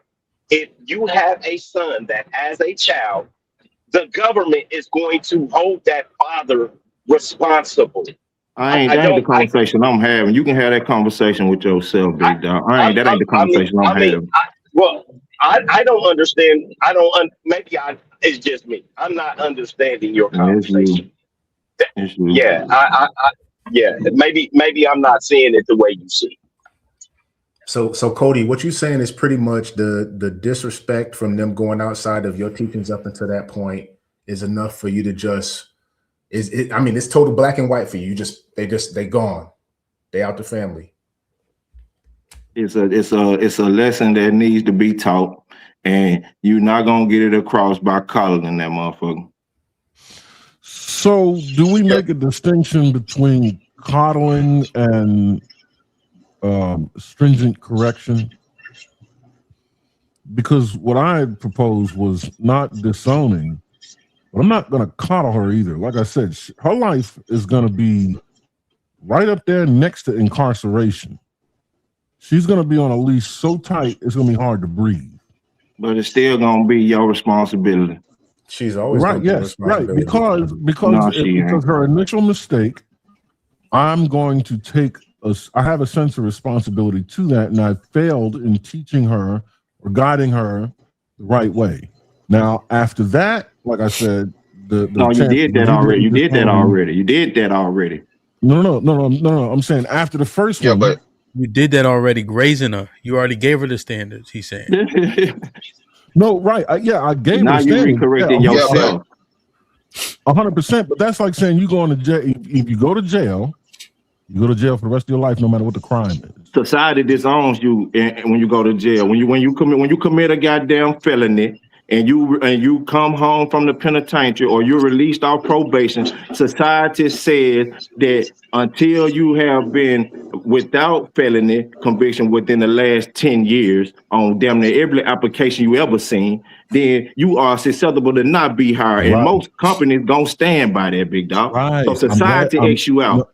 I'm glad you said that. You know what disownership does? It doesn't let you ever come home. That's what I'm saying. Even in the law, you get to at least come home. Are there restrictions placed on your life? Yes. But when you disown a child, that's a lifetime sentence. If that's the guidelines you set forth for, yeah, then you show right, because you're the one who's over the ban. You're the one who over the ban. Let me run it again. I don't know if you heard me. So when the lesson gets delivered, it's gonna be with Aaron. You have to. This is what he's saying. No, he's making the equivalency. If you do this outside of the guidelines, this is a life sentence. That's what she knows already, and does it anyway. Yeah, but again, man, this is why I say this. Can I go real quick? Go ahead. Yeah, man. So again, this the shit where it sounds good, bro, but it's just not gonna fucking work, and it's never gonna fucking happen, dog. And it's counterproductive. Okay, if you want to fucking, and I think Black America was given the perfect example earlier, right? Even though I think it was a bad analogy because it's criminal, right? But I think an addict would be a much better analogy.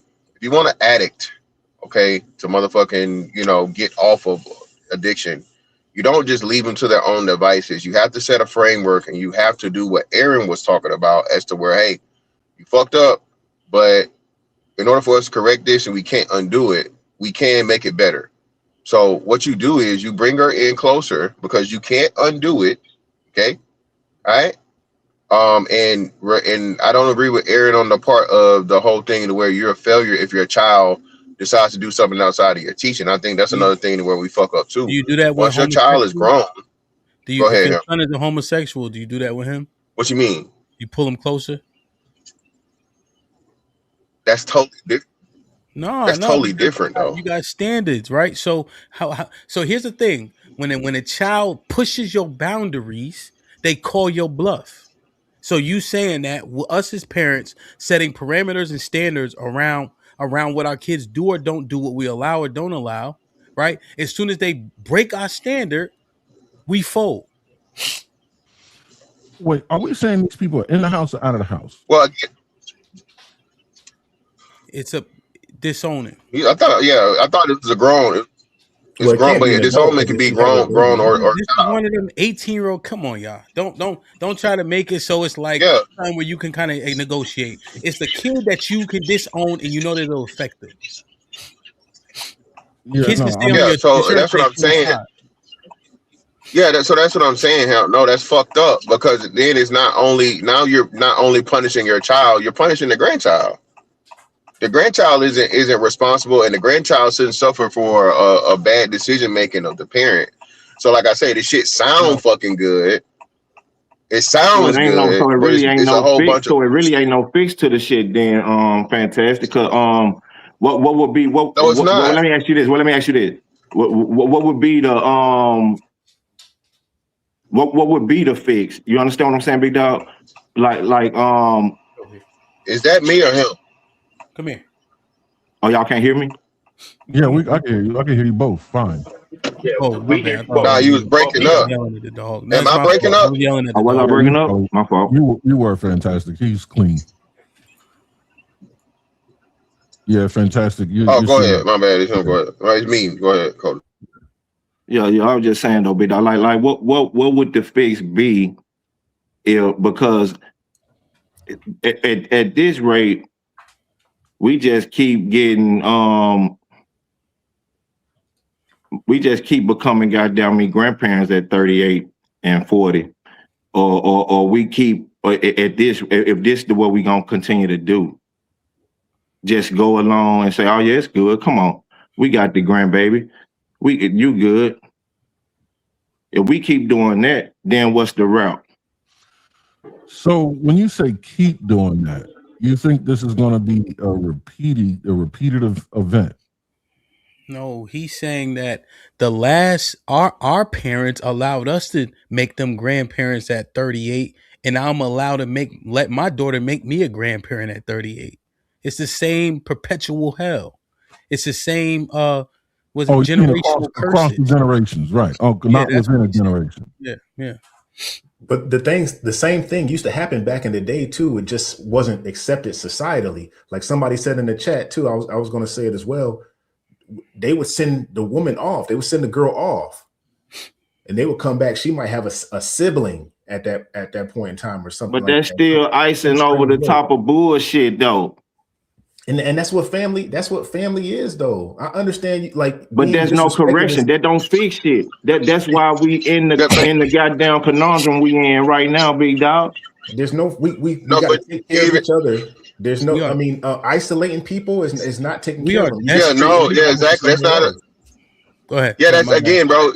Getting rid, bro. That does not work. And even Cody, in the example you gave, yeah, they may start off that way, but how many of them motherfucking slave owners was happy about their motherfucking mixed grandbaby to the point of where they created fucking HBCUs, right? Man, listen, fantastic. After slavery, I know by in my life, big dog, I know about 5 or 6 white women that got disowned at the age of 16 and ain't seen they mammy and pappy since, big dog. Okay, that's Mississippi, but I can give you motherfucking 100 that's the other way around, bro. That's proudly in they fucking pictures with the grandbabies and all this other shit, Cody. All right, and people that's told the stories about it. All right, that'll kill you over their little. That's it different, bro. But but no, seriously, that's what I'm saying, bro. That method does not work, right? Even HAMP. What's the fucking example I'm finna use? The motherfucking prodigal son. There's a whole fucking story in the Bible about that. The dude went away and did everything against what his father had taught him, and and all these different things that it tells you, okay? And you know, that's a suggestion. You know, train up a child in the way he should go, and they won't depart from it. That's not a guarantee, bro. You can do any everything you're supposed to do as a fucking parent. Hell, hey, let's go back. Dwight Howard, I don't know if he was I don't know if he was a preacher's kid, but he was definitely in an extremely heavy Christian family. What do we know? Some of the worst fucking girls are who? PKs, right? So what I'm telling you is a lot of this shit that sounds good, bro, is just that. Right? And saying that, oh, if my daughter or my son has a child without being married, when the culture has changed, when marriage is not the fucking what it was, the end all be all. And I keep asking y'all, what the fuck does marriage mean in 2026? A motherfucking man can marry a man, a woman can marry a woman, a man can turn into a woman and marry a man, and all this other shit. People can marry motherfucking themselves, they can marry animals, they can marry inanimate fucking objects at this point, bro. So what I'm saying is, it's principles that sound good, right? The shit is just not practical. It's not gonna work in real life. And and just because you're saying, go ahead. It just, I ain't really saying nothing, man. I ain't gonna hold you. Like I'm listening good. It sounds good, Ham. I feel you. I feel you, Ham. But it's the go ahead. Reality is the wonderful equalizer, bro. Reality is the wonderful fucking equalizer. Everybody say what sound good or whatever, bro. Say what they gonna do until the fucking moment come, bro. That's the reality of it. No, Everybody say, bro, oh man, this is what I don't like about this, right? We use these other cultures and say how much they parse out their good from the bad, right? We literally tout them over us by exalting how they behave, how they will cut their kids and their children off, how they make sure they do it a field that they want them to go into, right? We always talk about this, how white people separate themselves from the worst of us and we don't. And now when it comes to perpetuating poor behavior that keeps ourselves in a perpetual hell, we don't have the balls to do it. Okay. Yo, here's the other thing about the Most High. Don't get fooled by the prodigal son. You can't continue to repent for the same sins over and over. 2/3 of Israel be cut off. So the Most High don't play like how we playing. All right. Motherfuckers is not home. Yeah, but I'm just saying, like, I just don't want to. The Most High is not playing with us, right? But we let our kids play with us. We let other cultures play with us. We let our women play with us and wonder why we are how we are. Yeah, but you're saying a one time, even though it be a huge mistake or a bad decision, right? You immediately cut them off from that thing, and like I said, that's just going to propagate more of the same. We know single mothers do the worst in fucking raising kids. She's not going to have a support system. And now you got this woman out here that's had a fucking kid, more likely than not, with an ancient nigga, and now she's out here on. What do you mean how? How are you making that determination from something that we never done? And then we lift up the other cultures who do it and say they have great results. So how are you making that determination for us if we've never done it? We've done the opposite and we got bad results. That's the only thing that you can hinge on. You can't speculate both being negative. We're seeing what we do now is negative, so why wouldn't the inverse be positive? It's been done, just not deliberately. Yeah, and I'm not religious. I was raised, in the church and all that stuff, and I always hear everything go back to religious chat. Everybody goes back to God or the Bible for some strange reason. In throughout panels, it always goes back to God, but if people are saying that, fantastic. If people are saying that, aren't you going from being a custodian and being a shepherd, and then saying that your sheep, the one that you raise, part of your flock, you just putting that sheep off to the wolves and just letting them go? Wouldn't that be what you were charged with, to actually be a shepherd and a custodian of what you were given responsibility of? Now you're just skirting all your responsibility on just because you were disrespected. Oh, I think you talking about religion. We talking about the Bible. That isn't that what the Bible says though? Wasn't man put on earth to be the custodian and be the shepherd?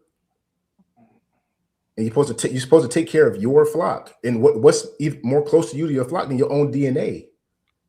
That's your lineage. No, the Bible says If you got a son who won't listen, take him out the gates and stone him to death.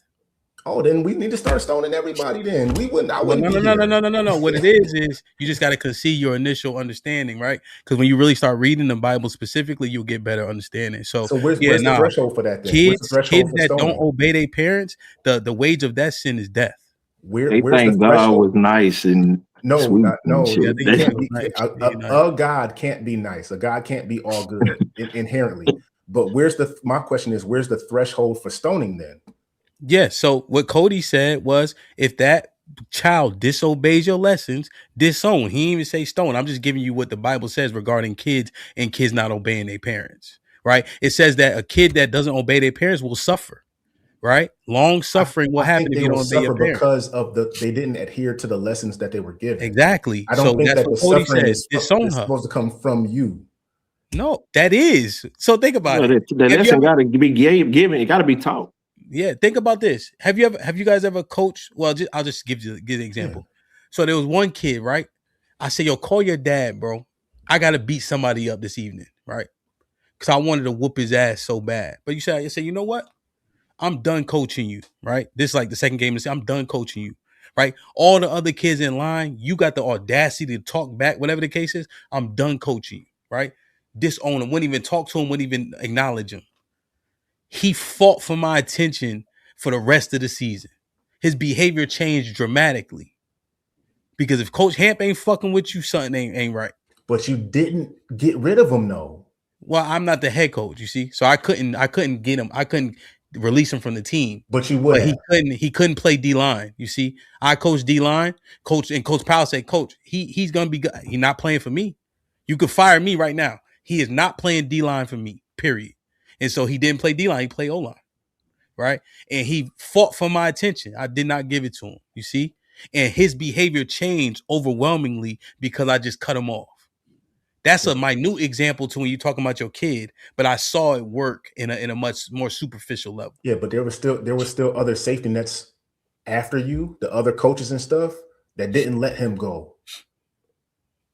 Even though you said you're not doing this for me, the other coaches said no, he's good. He'll play on this. So he was still playing. He was still around. Yeah, I'm not saying it's a 1-to-1, right? And I caution myself about an example because I knew that the example wouldn't you could do that, right? So I retract the example because now it's going to go into a whole bunch of other stuff. I'm just saying his response to me when I cut him off was pretty valid, like in terms of just what we're thinking about. But to your point, there were a lot of other things in place to allow him to still be successful and not be by himself, right? So I concede that.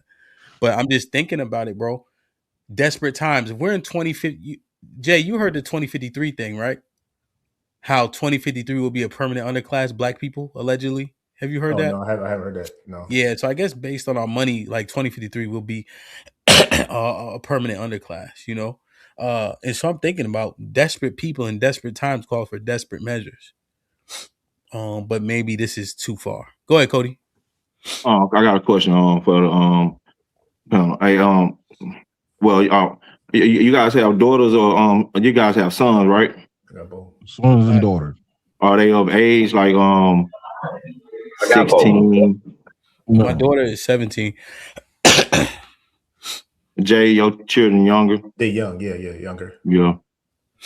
I know my player down here, he probably got 54-year-old children. But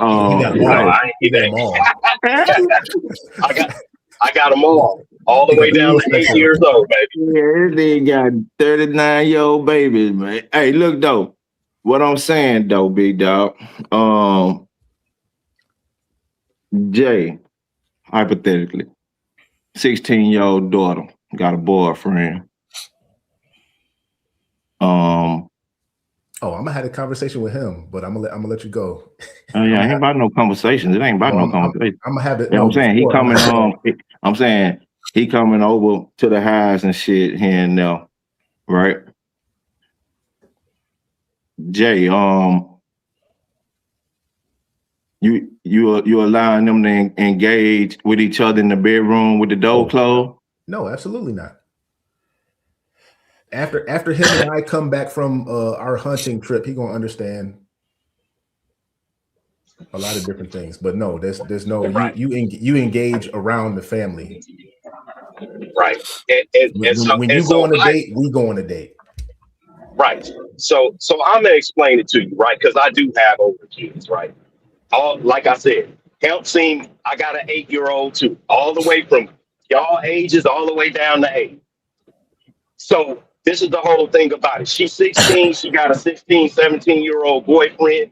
At that point, it is your job as a father to father him also. You don't, when you send somebody out, you want to send them out with the right information.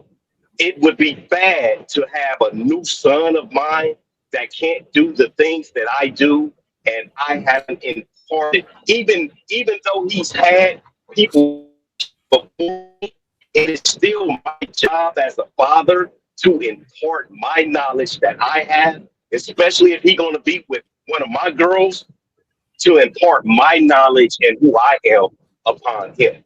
All right. So and stuff like that. Kind of breaking up Black America. Oh. But we heard your point. Cody, let me ask you. What if let's say I'm gonna be how do I say this?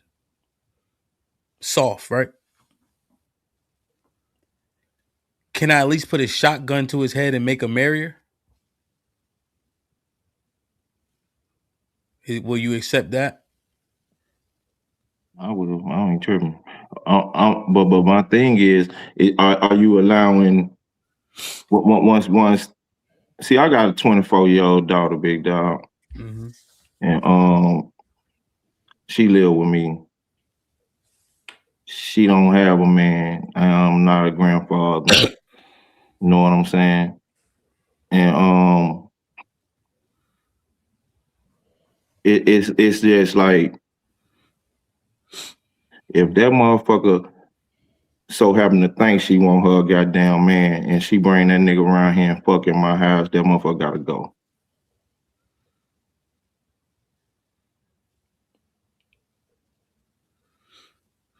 That just is what it is. And I love my daughter with all of me, nigga.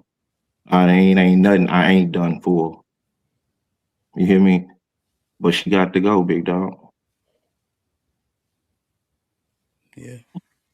That shit hurt your heart too, to even say too. To even say it out loud, that hurt your heart. Yeah, you feel me? But it just is what it is. You feel what I'm saying? I can't allow it. I act as if I understand it and accept it, and you know what I'm saying? Because then it happens again the following week. Then you know what I'm saying? I remember my partner. He was with this woman for like 4 years. She had children and shit when they met. Well, her son turned like 17, 18 years. I think he was in like the 12th grade or some shit, right? And man, he come to my house talking to me and shit. We sitting out chilling, talking, and he was like, the boy had asked him about the girl spending the night and shit, right? So I was like, bro, don't fall up into them games right there, big dog. You know what I'm saying? Don't try to stay far away from that shit as possible. Don't fall up under that. Be like, yeah, man, that's what I'm saying. Bro, about a week later, he done let this girl spend the night at that house. The boy done got the dying in there, you hear me? Man, he get up in the morning, kitchen nasty, trash stacked up to the damn ceiling. He like, they on the couch. He like, hey, what's up, man? You gonna take the trash out? Man, the man come calling me damn near crying, talking about the boy done bucked up at him and shit. But I just told you 4 days ago, don't allow that little girl to stay over there, because once he get to hitting that up in there, it's just like his house now. And you can't check him in front of the little girl. You get what I'm saying? Why not? I'm not saying you can't. I'm saying y'all don't understand what I'm saying. I got you. But why not? Why not even the silly question to ask? He got that chest case then. Yeah, that's what's supposed to happen. but it shouldn't have never even been at the point where you caving no chest You in allow because the environment. Well, I mean that's on. You said it was your homeboy. That was his fault. He set that up. He should have never allowed that. That's what he's saying. happen. You can't cave his chest now when you made the the dad, the father allowed the girl to stay over. Bucking up is the problem. The bucking up is the problem. Everything else but is cool. the problem is allowing the girl to spend the night, which leads to they could possibly goddamn engage in sex. And then by them possibly engaging in sex, now in the morning, this kitchen nasty, me approaching him in front of this girl like I'm checking him about this kitchen. Now he want to buck. That leads to the bucking up. Oh yeah. Okay. I got a question. Boys do that. What age was you when you got your first car? Because I know as young men, we was all having car sex. We was all having car sex. So you can't do this, man. I just don't act like times have changed so goddamn much where you didn't have a car when you was 16, 17 and was taking the girl to a park or something like that. Where there's The average motherfucker ain't had no car at 16, 17, big dog. All right. Are you serious? Where you from? Rich America? I'm from Richville. I'm from LA. Yo, I'm telling you, son, yo, we really need to assess this shit, B. And we think things are so extreme in terms of measures, right? And then we really got a population of people who continue to fall short in every statistical category. And for some reason, we think we need to be reasonable with our solutions. And then when we hear a solution that we think is unreasonable, we can almost smirk at it. And then we look at the state of our people, and then we act like we confound it. But we are unwilling to take extreme measures, right? And every time our people have gained ground or have done something great, the people that were the catalyst for the great things took extreme measures. Yeah, but those extreme measures. Martin, Malcolm, Megger, fucking Harriet, right? Denmark Vesey, Gabriel Prosser, right? All the greatest people took extreme measures. And now we're going through hell in a handbasket and we can't see the forest through the trees. It shit is, and we'll talk about the behavior of the women. No shit, Sherlock. It's too many unstudied presuppositions in this. Sick. Like to immediately jump to extreme measures. How? Right? Like you don't. What, Aaron? Hold on, Aaron. Repeat that one time. Reword it, Aaron. There's too many unstudied presuppositions, right? Like so, my stance, for example, was very. I'm listening. Big dog. My fault. I got you. My initial stance was very unladen with any detail at all whatsoever. Right? There are certain circumstances, and it wasn't like a set in stone, I'm going to disown or I'm not going to disown, but I'm able to recognize certain circumstances that I know that will exist that would warrant you to not disown immediately. Now, if it's a circumstance where she's just showing up with some dude that I've never seen before, or you know what I mean, but you don't understand, if she were to become pregnant before she gets married, the proximity I'm going to have with the boy and his family, or man, or whoever this is, and his family, is going to be set up to where it's pretty much going to be a shotgun wedding. I can't make that happen if neither one of these kids are like, I can't just cut that fish loose without giving it a shot to get them in a situation where they're going to be successful. But see, we left out the proximity that I'm going to have with the people involved.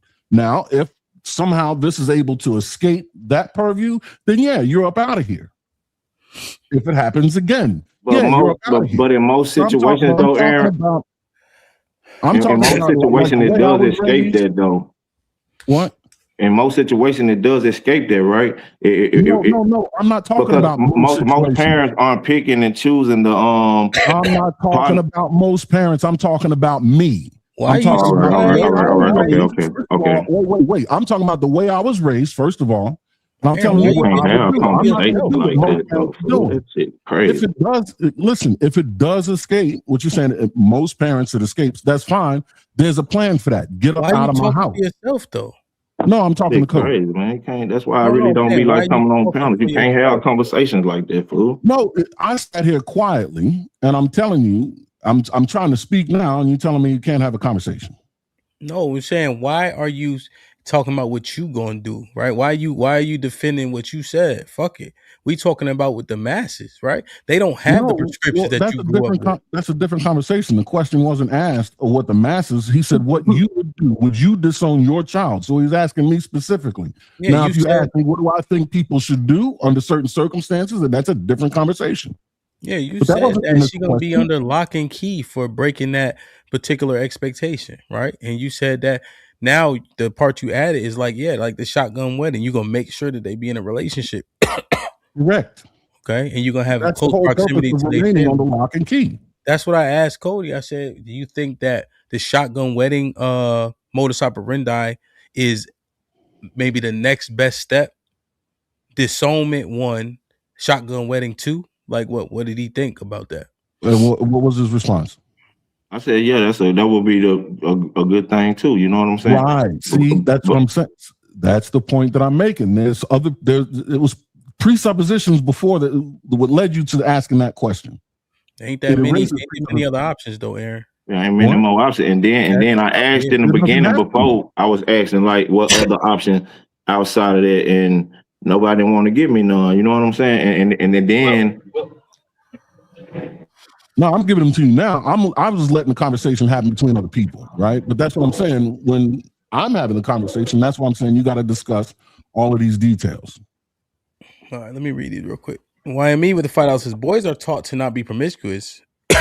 Girls are taught to find man. So what proves men are more amorous? Eve committed the first transgression. YME with the $5 says men have led to believe 1, men are more sexual than women. 2, condoms prevent pregnancy. There are more women than men. These things are false. Mahogany with the $5 says for your ginger, lemon, and tea fund. Thank you. Aaron with the $2 says, now I see why Aaron gets the YNs to listen. Onikasu with the $5 says 2 to 3 women good for most dudes, but the feminine minded dudes and women be getting in the way. Real legacy can be made, but the ego of women is a problem. Aaron with the $2 says, my uncles and cousins pushed me to get multiple women. Callie in the building with the $2 says, always a pleasure when Cody hit the panel. Aaron with the $5 says, told my dad I want to get married before having kids. He said, F marriage. Just find a woman who love me and the kids. Last relationship combo. LOL. I don't know, man. I think this is a good convo. I don't know. I don't want to belabor it though, but maybe we need to reset it and have it at a different time because it kind of went into something else. But it's interesting. I just concerned about us, man. I don't know. I feel, and I'm saying feel like we kind of castrated, man. Honestly, overall, I think we justify a lot of shit because we feel like we can't do nothing about it anyway. I don't know. Maybe I'm bugging. We got to start with all like-minded people that actually want to not just see a change but make a change, HAMP. And I hear what Cody is definitely saying about this is my hard line. If you step past that line, then you're done. I'm not associating with you. I want to. I totally understand that. It's easier said than done for most people. For some people, it's easy. It's got to be easier said than done to just disown your kids. But before it even gets to the kids, it comes to the community. We'd had to stop disassociating with certain elements within the community as well. So that, and I hate that thing, man. When that other culture does it, that other culture. No, we talk about us, man. I don't care what anybody else does. What do we want? What are we going to do? How do we want to see our culture built? Are we going to go back to the family? Some people believe that marriage isn't a priority. They don't care about marriage. They don't think the nuclear family in that capacity is what builds strong community. History would dictate otherwise, but hey, to each his own.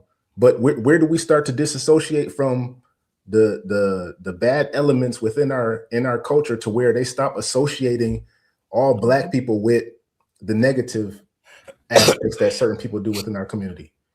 Like when I speak and oh man, you talk white or you act white or you dress white. Why is that white? I don't get that. I wasn't raised around a lot of white people.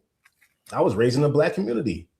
My family's black. Most of my friends growing up, I mean, I had mixed friends too, but I mean, I don't get that. So why are you telling me I am not black and you telling me not you? I'm just saying you in general. You tell me the way I act is not black, but you also telling me that we need to do better. So I don't really understand. That's why I get like just confused in the whole larger conversation of things. Is being proper and educated and well dressed, should that not be associated with black? Because I thought black was black excellence. That's why I made this song. It's to this is us. We are better than the bull crap that whoever else sees us how they see us. We're better than the bad elements of our community. We are the essence of the universe, man. We are it's in us. We should strive for greatness. So why do we accept, like, I don't know, the nonsense? And who riot? Yeah, this is us. That's how we get down. CP time and all this other negative nonsense. It's like, no, man, we're not allowed to. I've been called a coon so many times for trying to hold us to a higher standard without bringing other ethnicities into it. Oh, you on the white man's agenda? No, I'm not. I know we can be better. Why can't we be better? Why does better have to be associated with something else? Go ahead, Cody. Hey, my thing is this though. If we don't have a hard line, big dog, out of bounds keep getting extended. I feel you. So the field keep getting larger and larger. Instead of goddamn 100 yards, now we on a 200-yard football field. You understand what I'm saying? The out of bounds keep getting extended. There's no out of bounds. Everything is inbounds. All is fair with this shit we got going on. That's what can't be going on. You understand what I'm saying? Mm-hmm. I feel you. Just like in the hip hop community. Back in the day, to be of a different orientation in hip hop was no, absolutely not. Right? If y'all know what I'm talking about. So now you look at all the younger dudes and stuff like that, they got their nails painted and they wearing purses and dresses and stuff like that. So I definitely feel what you're saying. An inch becomes a mile. I hear that. But where do we start? Because a lot of us, it's going to be hard to start at home with your own offspring. It's going to be hard for us to do that. But that's the first community you a part of building, though, big dog. I know, but I'm not saying that you're not right in what you're saying. I'm just saying it's going to be difficult for a lot of people to start initially there. Well, I recognized that from the beginning of my statement when I said that that's an issue for us. You understand what I'm saying? That we have a problem with goddamn me accepting all and being all inclusive and being doors open to any and every motherfucking body invited to the barbecue, the cookout, the kickback. Everybody can come. We that's what's getting our spot taken. Mm-hmm. And I know it's a lot of people that's like, I had this conversation with somebody before. Oh, you can't be pro-black because you married outside of your race. I see what you're saying. I'm not going to take offense to that because I know that the start of the community, like you said, happens in your first direct primary, but your household. But you also can't tell me what my mindset is because I made that one decision. You know what I mean? It's like, yes, it's a massive decision, Hamp. I get it. I understand. But the 27-year-old me is not the 45-year-old me. I've learned a lot of things, and I don't regret any decision that I made in that regards in any way, shape, or form. Right? I'm a man. I'm gonna make my own decisions. I'm accountable for myself. But that doesn't mean I can't want better for the community that I am actually a part of. Jay, here's what niggas is saying. Right? I remember I had a clip. I said, yo, if a girl go on a date with me, she can't order any abominations or any pork or no shit like that. It was like, oh, that's so controlling, right? No, it's not. I'm like, if you dating intentionally, right? And to eat these things is a sin, and I bar that from being ordered on my tab on my watch, right? They wanted to call it controlling and shit like that. Like, people never heard people really have no standards for nothing, B. Nothing. We are so fluid, it's ridiculous. Right? And things that and every time somebody creates a standard for themselves and the people around them, they get labeled as extreme. You know? And it's just like, yo, it's ridiculous, man. And it happens with us so often. You know, we be outside street teaching, right? And it be fucking black people saying, y'all so hateful. Fuck you talking about? Niggas ain't say shit about nothing yet. We've been talking about whatever, dietary restrictions or something like that, right? But it be black people. Don't even take a second to even listen, talk, understand nothing. They're like, oh shit, now that I stopped, I'm glad I stopped. I'm like, yeah, they ain't saying nothing. Give a fuck about no white people or nobody else. But if they want to converse, we converse. And wherever it goes, gonna go. But it's like our people always just like, we just lukewarm people, you know? And when you hear a standard, we always want to label some shit as extreme all the time. Well, that's I mean, like we all got our different standards, and everybody comes from, you know, why? Because everybody can't have the same standard. Why? There are certain things that are hard standards, like and what? there are certain, like, why you shouldn't take somebody's life for no reason. No reason? Okay, we agree. You shouldn't. No, for no reason. Like, I'm just go out and any reason at all is what you're saying? For any reason at all. That's what I mean. Nobody agrees. Nobody don't agree with that shit. No, what I'm saying is, if I want to go out and just kill people in my neighborhood right now. Yeah, we saying you shouldn't do that. We agree. Okay, that's what I'm saying. It has to be a reason. It has we agree. Okay, but for something other than that, like something real simple, like I don't say the N-word. That's my standard, because I don't want to. I call y'all brothers because we family. I don't know y'all, but y'all my brothers. Y'all. I look at y'all, know right now, whatever you're doing in life, I'm not gonna call you that, because that's just my standard. A lot of people don't hold that standard. Yeah, we talking about shit that got more substance than that. Like the word niggas in the Bible, right? The word niggas in the Bible. So you let white people perverse it for you. So now they gave you a misunderstanding, right? So I can edify you on that in 10 minutes, and then you'll be using nigga when you feel like it. But now this the part, right? A man who molests a child should die, right? All men agree on that standard. Yeah, dead. These are the regular standards. Your kids, your son or your daughter, right? If they want to procreate, it should be in the confines of a marriage, because we are literally looking at the results of kids being born out of wedlock, right? All we talk about it every single day, right, Cody? About single mothers, da-da-da-da. So now you're saying a thing that we argue has destroyed the community, I'm going to allow my household to perpetuate it? No, that is an extreme measure that we have to take. But now we making sense out of it. When we talk about it every day, it don't make no sense. It don't make no sense. That should be a standard that all men should agree upon, because all we do is talk about how bad single mothers have done the community. It's hypocrite. It's foolish. It's foolish when we say it out loud. I get what you're saying, Hamp. I understand that, but well, you said but, so just say what you're gonna say. No, I'm saying, but I just want to word it. I just want to word it correctly. Yeah, don't worry about it. If I've taken all of the preparation that I possibly could in raising and rearing that child, and that thing still happens, I can't take it back. It happened.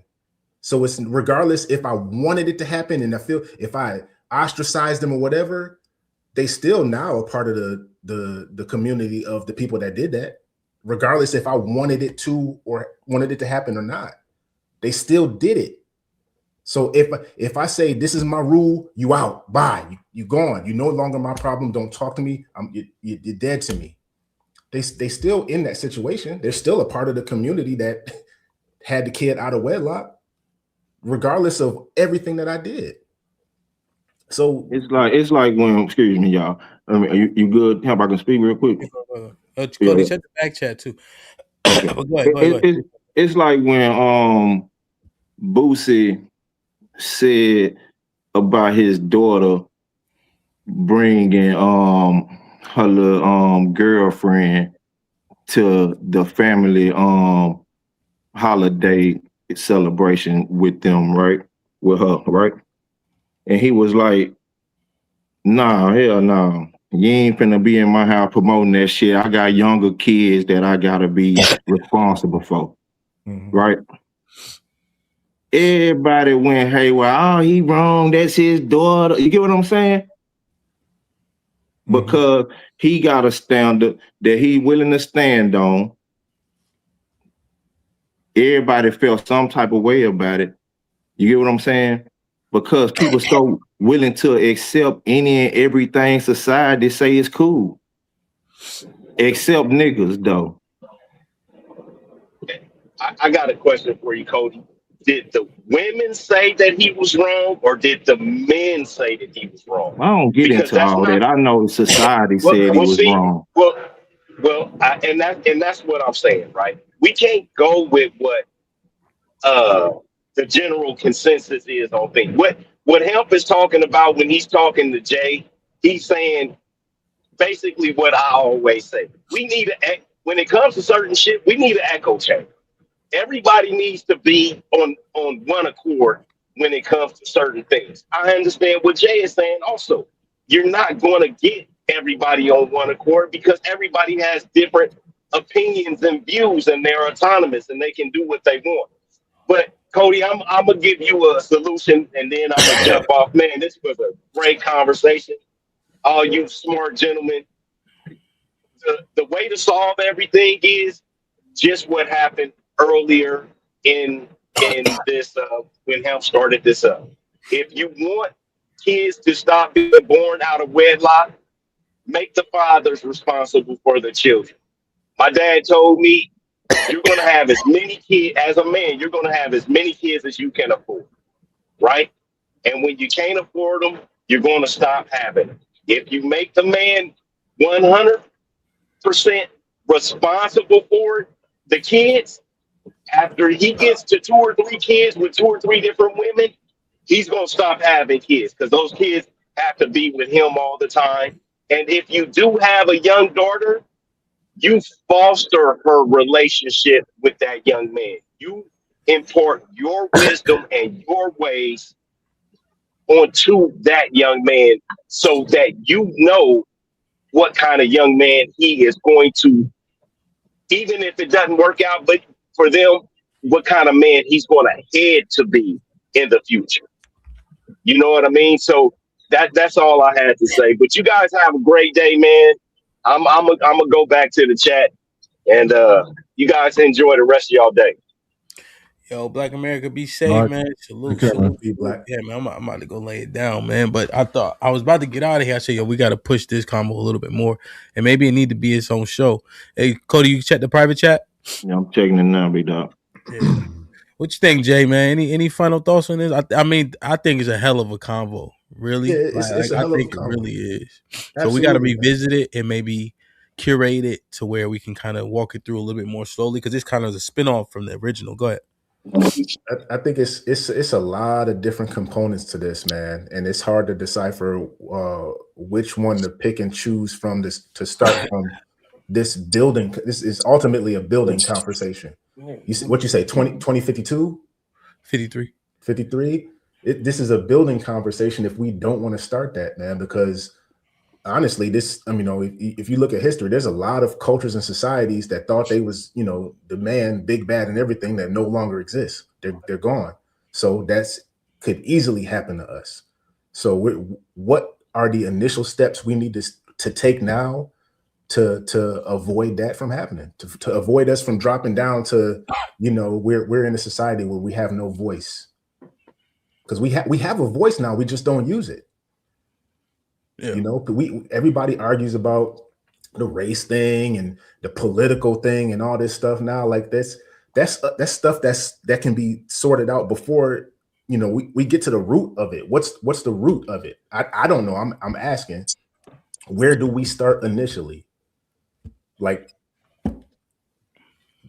what family? What? I mean, each of us is our own individual, take care of ourselves first, and then you can build out from there to the family, and then to the community, and so forth and so on, up whatever to the political side of it, to affect things, you know, throughout the whole community. But where do we start? I don't know.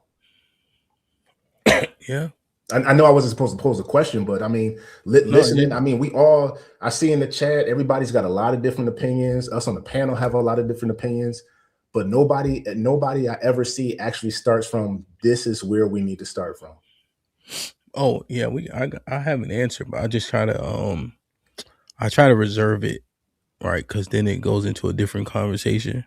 Too hard. It's from like your belief system. Is that where what I know? stems from? Yeah, what I know. Yeah, so it derails a tad bit because people think they know better than the Most High. So I kind of just work around saying it.